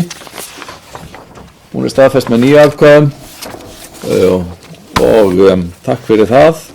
Og þá erum við búin að afgreiða þær fundargerðir sem eru til staðfestingar hér á þessum fundi okkar og næst er að taka fyrir fundargerðir til kynningar. Þar fyrst fundargerð 285. afgreiðslu fundar byggingafulltrúa sem haldin var 13. apríl. Orðið laust þá fundargerð. Ef enginn kveður sér hljóðs þá umræðum lokið og fundargerðin lögð fram. Þá komið að fundargerð 428. stjórnarfundar SSH sem haldin var 4. apríl. Orðið laust fundargerðina. Bryndís Gjörsvæl. Já, forseti að venja að fá að taka til máls undir þessari fundargerð og renna aðeins yfir dagskrána og hvet ykkur auðvitað til Þetta SSH. Ertu vön að... Afsökunar, ég sá bara 4. apríl og var... Fyrirgeðu fórseti, ég fyrst afsökunar að hrópa úr sætið. Ég bara benda á það fjallað almenningssamgöngur á þessum fundi. Já, ég held að veri... Ég hafði grunað að veri það, en þarna ætlaði hann að fara yfir dagskrána í heild sinni. En ef enginn kveður sér hljóðs, þá umræðan lokið og fundargerðin lögð fram. Því næst tökum við fyrir fundargerð 241. fundar stjórnar Strætó sem haldin var 4. apríl og orðið laust þá fundargerð í örstutta stund. Bryndís Gjörsvæl. Takk fyrir forseti. Ég bara heyrði 4. apríl og var að renni við fundargerðin og var alveg vissum að þar væri komið að fundargerð stjórnar Strætó. En já, með leyfi forseta þá ætla ég að fá að renna aðeins yfir þessa dagskrá og það sem helst var rætt þar. Mál númer 1 skipurit Strætó og þarna vorum við bara að fara yfir það að við erum að gera breytingar á skipuritinu og það hafa verið breytingar í gangi á svona sviðunum okkar, það hafa verið töluverðar lagabreytingar og þarna vorum við ekki að staðfesta nýtt skipurit en það stendur til að gera það núna á næsta fundi okkar. Í lið númer 2 var fjallað sumaráætlunina og í minnisblaði sem fylgir fundargerðinni getið þið séð hvaða breytingar þar eru við myndum að leggja niður leiðar sem eru mjög dýrar, auka tíðni á öðrum leiðum. Því miður þá ekki svigrúm í rekstri Strætó til þess að auka tíðni á leið 15 á sumaráætlun. En sem sagt leið 15 keyrir í dag á 15 mínútna fresti á háannatíma en annars á hálftíma fresti og sumrin fer hún bara niður í hálftíma fresti. Og það hefur gríðarlega áhrif, ég veit að sjálfsög notandi á Strætó og það hefur svona hamlandi áhrif á mann þegar tíðnin ekki meira en þetta. Finnur hvaða skiptir miklu máli að vera á 15 mínútna fresti. Þannig að það hefði auðvitað verið mjög æskilegt ef að við gætum haft sem flesta leiðir og leið 15 þetta myndi það að vera vel nýtt leið á kortisfresti en þá á svona annar tíma allavega. En bæði kostar það okkur meira og svigrúm ekki til staðar þar en ekki síður það líka vegna þess að það bara mjög erfitt að manna þessar stöður. Þannig að það nú líka kannski helsta ástæðan fyrir því að það dregið úr akstri á sumrinu. Það snýst það að fólk fara að komast í sumarfrí og það verið að reyna að manna þessar stöður. Undir lið 3 var verið að fara yfir farþegatalningar og fyrst og fremst þá þessi stefna okkar að reyna að fara í rafrænar farþegatalningar. Og ég mjög oft spurði því af hverju við erum ekki löngu búin að þessu og hvað getur verið svona flókið og trúið mér þetta miklu flóknara en þetta kann að virðast í fyrstu. Það ekki hægt að setja einhvers konar laxateljara og telja inn og út. Þetta þarf einhverja myndavélar og þær eru náttúrulega ferðinni fyrir fram við allar dyr, þurfa að telja inn og út, birtuskilyrði, veðurskilyrði og alls konar hluti þannig að þetta dýr framkvæmd. Og vonandi verðum við komin í það núna í haust að geta haft svona talningar í einhverjum vögnum sem að verða þá látnir rótira. Og það þýðir það að þessar talningar sem ég var að fara yfir hérna áðan í fundargerð skipulagsnefndar, þær eru svona handtalningar, það talið einu svona ári handtali. Þannig að það auðvitað mjög æskilegt að við getum farið að vera með stöðugar rafrænar talningar. Öryggis, heilsu og vinnuverndar málin og stefna Strætó mjög metnaðfull í því. Við erum með vottukerfi og það mjög góð kynning þarna undir.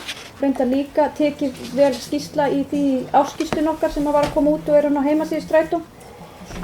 Þarna verðum við farið yfir ársfundin sem var nú hjá okkur áðan og ríkissamningin. Mér langar að hvetja ykkur sérstaklega til þess að lesa, nú veit ég hvort það var hérna undir þessu, það var nú reyndar ekki undir þessu máli, en hún inn á heimasíðu SSH og örugglega í fundargerð SSH, ég veit ekki hvort það var þessi fundargerð núna, sem sagt, hvað myndi það heita, úttektin á ríkissamningnum, tilraunaverkefni eflingu almenningssamgangna. Nú var verið að gera úttekt á því hvernig til hefur tekist og þetta mjög fróðleg og góð lesning. Niðurstaðan að við erum að ná mörgum af þeim markmiðum sem þar eru sett, sem varðandi fjölgun farþega, en enn auðvitað langt í land í öðru og þetta bara mjög áhugaverð og fróðleg lesning. Ég vil endilega hvetja ykkur til að kynna ykkur það. Nú, svo var farið yfir í lið númer 7, dómsmál, þar sem lá fyrir fundum niðurstaða í máli Teits Jónassonar gegn Strætó. Og því miður þá tapaðist það mál í héraðsdómi og lögmaðurinn fór með okkur yfir niðurstöðu dómsins og staðan svo að við erum svona að fara betur yfir málið og velta því fyrir okkur hvort að þessu máli verði ekki áfrýjað, en þarna getur auðvitað verið töluverða fjármuni að ræða. Það eru 2 sambærileg mál í gangi og þetta tengist útboði frá árinu 2010. Og svo að lokum önnur mál, mælaborðið, sem lagt fram og fylgir þarna með og alltaf svona, reynum að taka þetta fyrir á hverjum stjórnarfundi og þetta svona áhugaverða lykiltölur úr rekstri. Takk fyrir það. Sigrún Gjörsvel.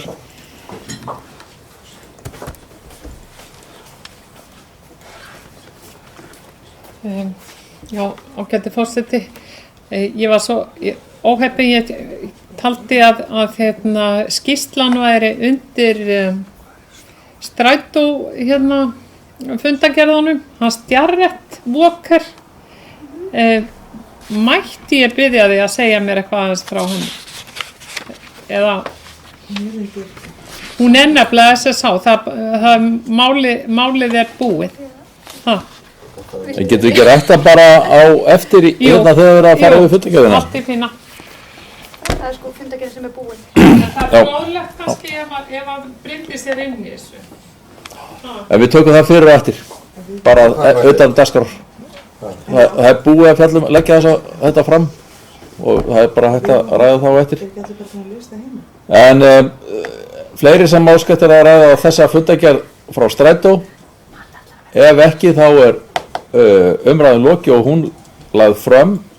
Þá tökum við fyrir fundagerð 154. fundar Slökkviliðs höfuðborgarsvæðisins sem var haldinn 15. apríl. Orðið laust þá fundagerð.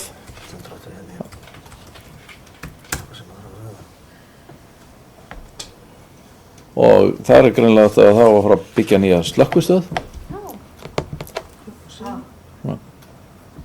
Og Ég kannski að segja ykkur frá því. hún er hérna, viltu Það var fínt. Já, forseti. Við þurfum nauðsynlega annarra í slökkvistöð að halda í Mosfellsbæ. Nei, það ekki svo. En aðeins þennan fyrsta leið í fundagerðinni einmitt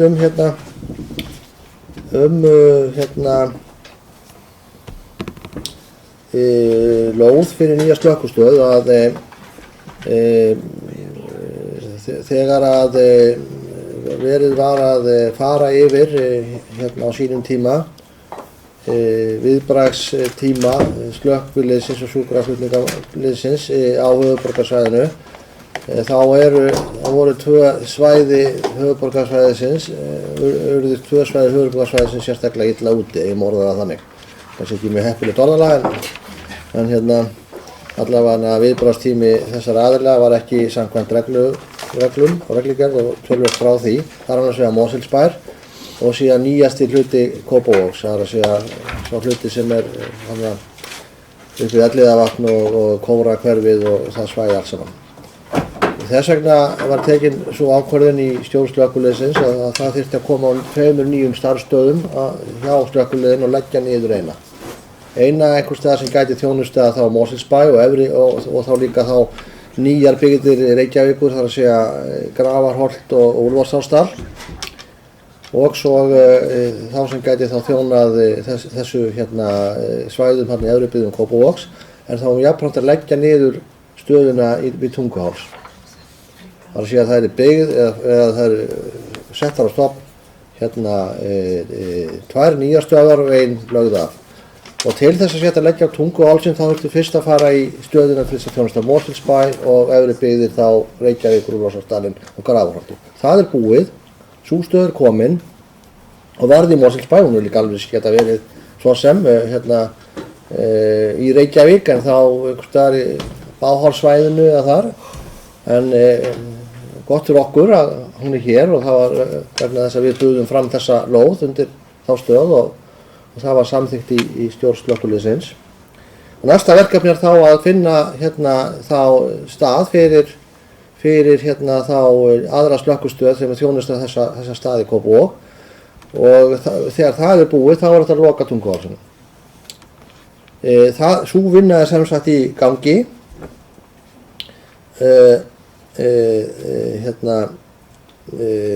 Að finna stað fyrir þá stöð og það eru þá menn hafa voru svona til skamstíma að horfa til staðsetningar fyrir neðan Stekkjabakkann í Breiðholtinu. Reykjavíkurborg hefur verið orðið síðan frákærð því vegna þess að íbúar þar eru ekki mjög hrifnir af því að fá slökkvistöð á þeim stað, þið munum kannski eftir umræðum á sínum tímum það, en eru þá komnir í staðinn í stað sem er þá hérna í Kópavoginum fyrir hérna, man nú ekki hvað þetta heitir, þetta nýju hverfið þar, hérna fyrir ofan Fák og þar sem að Hverfunum. Já, Hverfunum akkurat. Nú eða þá jafnvel upp í það sem að hérna Kópavogur og Breiðholtið er að tengjast. Og það sem slökkviliðsstjóra var í raun og veru falið, það var að ræða við Vegagerðina vegaframkvæmdir því að til þess að það sé hægt er nauðsynlegt að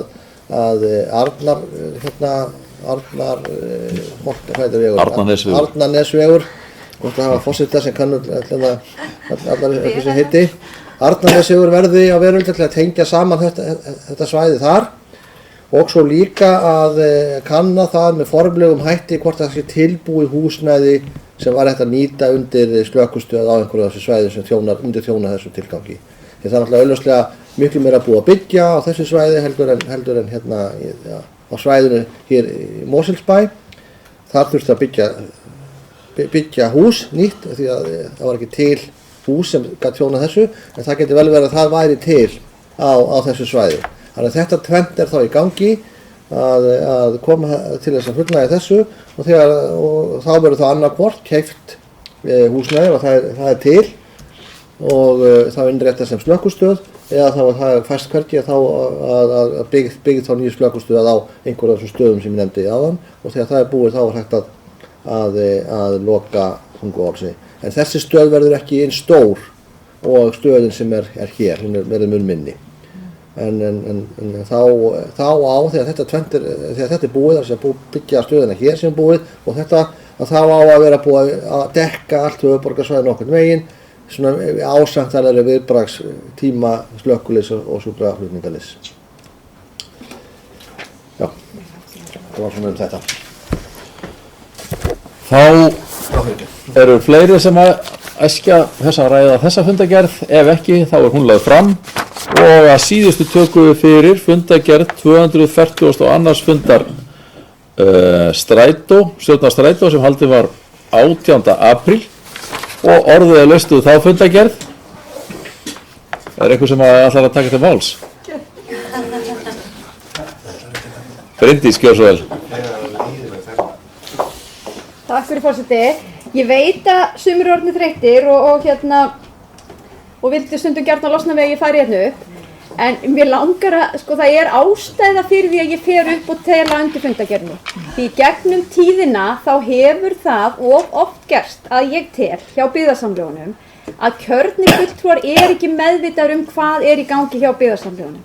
Og það veldur oft ágreiningi síðar meir, þannig að þess vegna er ég nú að koma hérna upp og reyna að fara yfir þetta og upplýsa ykkur þetta og til líka að tryggja það að ef að þið eru nú einhver annari skoðun en ég heyri það þá líka frá ykkur því ég eru auðvitað fulltrúi Mosfellsbæjar inn í stjórn Strætó. En að því sögðu, þá ætla ég að fá að renna hér örstutt yfir þessa fundagerð. Í fyrsta liðnum fjallað innri endurskoðun á strætó og þið hafið séð það alloft koma fyrir í fundagerð strætó. Það eitt af því sem var ákveðið að gera núna hjá öllum byggðarsamlögunum, að fara í innri endurskoðun. Þetta mjög nýtt fyrir mér og mörgum okkar í stjórn. Almennt eru sveitarfélögin ekki með innri endurskoðun nema Reykjavíkurborg. Við erum þó með endurskoðunarnefnd, undirnefnd stjórnar sem endurskoðunarnefnd fyrir okkur og líka endurskoðunarnefnd Reykjavíkurborgar og endurskoðunarnefnd fyrir öll byggðarsamlögin. Þannig að það mjög margt áhugavert að læra í þessu ferli öllu og þarna var einmitt ákveðið að við þyrftum aðeins að fara betur yfir það ferli, hvernig þessi apparat munu núna öll vinna saman, þar að segja stjórnstræti og endurskoðunarnefnd og svo innri endurskoðun. En ég vænti þess og vona að þetta skili okkur góðri vinnu og við séum þá ennþá tryggari með það að það séu allir ferlar og áhættumat og annað í lagi í rekstri strætó. Jafnréttismál voru þarna á dagskrá nr. 2 og það tilkomið vegna þess að við erum með mjög áhugaverðar stefnur í mörgum málaflokkum, meðal annars í jafnréttismálum. Og við gerðum það núna í starfsáætlun okkar að taka allar þessar stefnur fyrir á einum stjórnarfundi. Þannig að starfsmenn fengu tækifæri til að koma og kynna stefnurnar fyrir stjórn og hvernig verið væri að vinna með það. Því það vill oft verða þannig að þessar stefnur eru að stjórnin sjálf kannski ekki alveg upplýst það starf sem verið að vinna. Í þriðja lið var verið að fara í vinnustæðagreiningu og fyrir ári síðan þá var þetta líka hér fyrir í fundagerð og þá lá fyrir vinnustæðagreining sem kom alls ekki nógu vel út. Sýndi að starfsmenn strætó voru undir mjög miklu álagi og óánægja var of mikil. Nú þróunin mjög jákvæð á nánast í öllum sviðum. Starfsánægja hefur aukist og vinnulag og streita minnkað. En aftur á móti kemur skýrt fram að starfsfólk myndi vilja sjá aukin tækifæri til þjálfunar, endurmenntunar og starfsþróunar. Og þessi ágæta vinnustæðagreining hún fylgir með í fundarköfnum. Við vorum að staðfesta ráðningu sviðstjóra á rekstrarsviði undir lið 4, eins og ég var að segja töluvert hefur verið mannabreytingar hjá okkur og svo fjallað ársfundin sem að haldin var í dag og ég man ekki hvort ég sagði þetta áðan en sem sagt ársskýrsla strætó kom út í dag og á heimasíðunni og að sjálfsögðu líka mjög áhugaverð lesning. Og aðeins til að það sé engin misskilningur það að við höldum auðvitað hefðbundin aðalfundi eins og alltaf hefur verið þar sem að kjörnir fulltrúar úr öllum sveitarfélögum vonandi hafa tök á að mæta. En þessi fundur var kannski hugsaður jafnvel frekar fyrir starfsfólk og viðskiptavinni og velunara. Auðvitað voru allir kjörnir fulltrúar líka velkomnir og þetta var ágætis fundur. En svo förum við hefðbundin aðalfundarstörf síðar. Takk. Fleiri sem æskja þess að taka til máls? Ef ekki þá fundagerðin lögð fram. Fleira liggur ekki fyrir þessu fundi. Ég þakka fundarsettuna og segi fundi slitið. Má kynna þessu síður? Já. Hún prufusíða. Ég ætla að hlaupa upp á, er ekki dótið í skapnum? Alls? Jú, og út á svölum. Og út á svölum?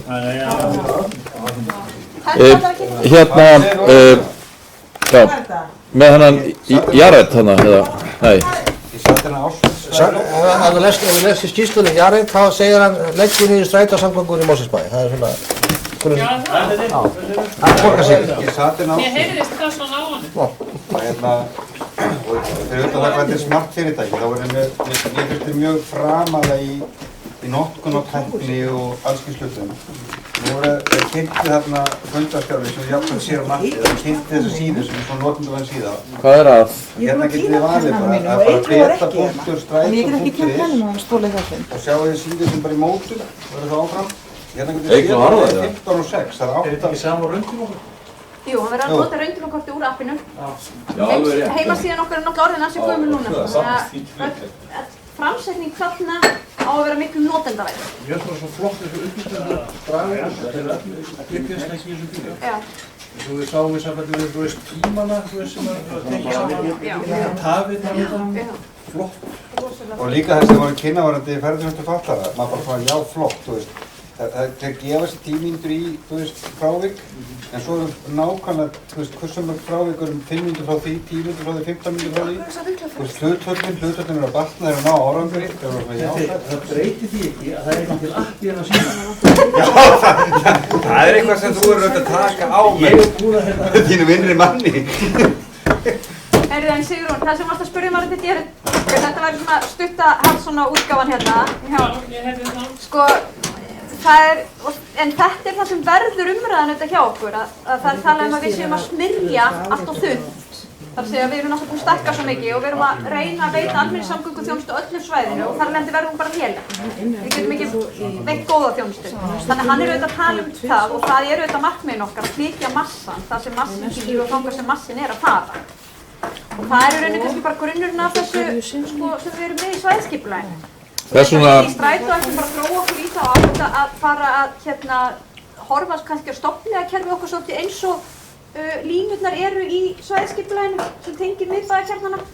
Það er náttúrulega annað sem þarf að hugsa líka, sko, að einbeita sér af álagstímunum en ekki að jaðartímunum eins og búið að vera að gera núna á undanförnum par árum. Í aðra tveir nefnilega sérstaklega við þetta og hann segir að þú getur ekki byggt upp almenningssamgöngukerfi ef þú ætlar ekki að hafa opnunartíma góða. Þannig að þetta er bara alveg svo situr bara hlið fyrir bílskúr og segir nei, þú mátt bara keyra á milli 8 og 9 og svo aftur seinna. Já, en ef þú, bara þegar að ef þú sinnir ekki toppnum þá færði ekki aukningun á hinatímum. Ef að fólki, hvað ferðu oft út á stoppustöð að bíða eftir strætó ef að vagnir keyrir framhjá eins og gerðist þetta á áramót. Strætó eða ekki sæmileg tíðni á kerfinu. Já, tíðni skiptir lykilmáli að mati Jareds. Já, en þetta með það bara liggur í augum upp með tíðni er lykilatriði. Já, í öllu. Nei, í svona, en ef hún kemst ekki borð, það er það sem er morguntíminn, það skiptir Nei, en jú, þá hefur verið vandamál. Það var vandamál, en það er að valda því að kostnaðan hjá okkur að auka svo mikið því að það að vera að bæta alltaf inn í álagstímunum það er svo rosalega dýrt hvert innstig með Já, en þannig náðist aukningin á fjöldanum. Já, en hvert innstig mjög dýrt. Já, en ef hún nærði ekki að sko bera morguntíman ef fólk kemst ekki til vinnu þá fer það ekki heim með strætó fastu kostnaður eða kemst ekki í vinnu eða í skóla þá leysir það þetta hún við erum búin að vera hér í en kannski erum við að tala til í flokkar í beinni það sem þarf að gera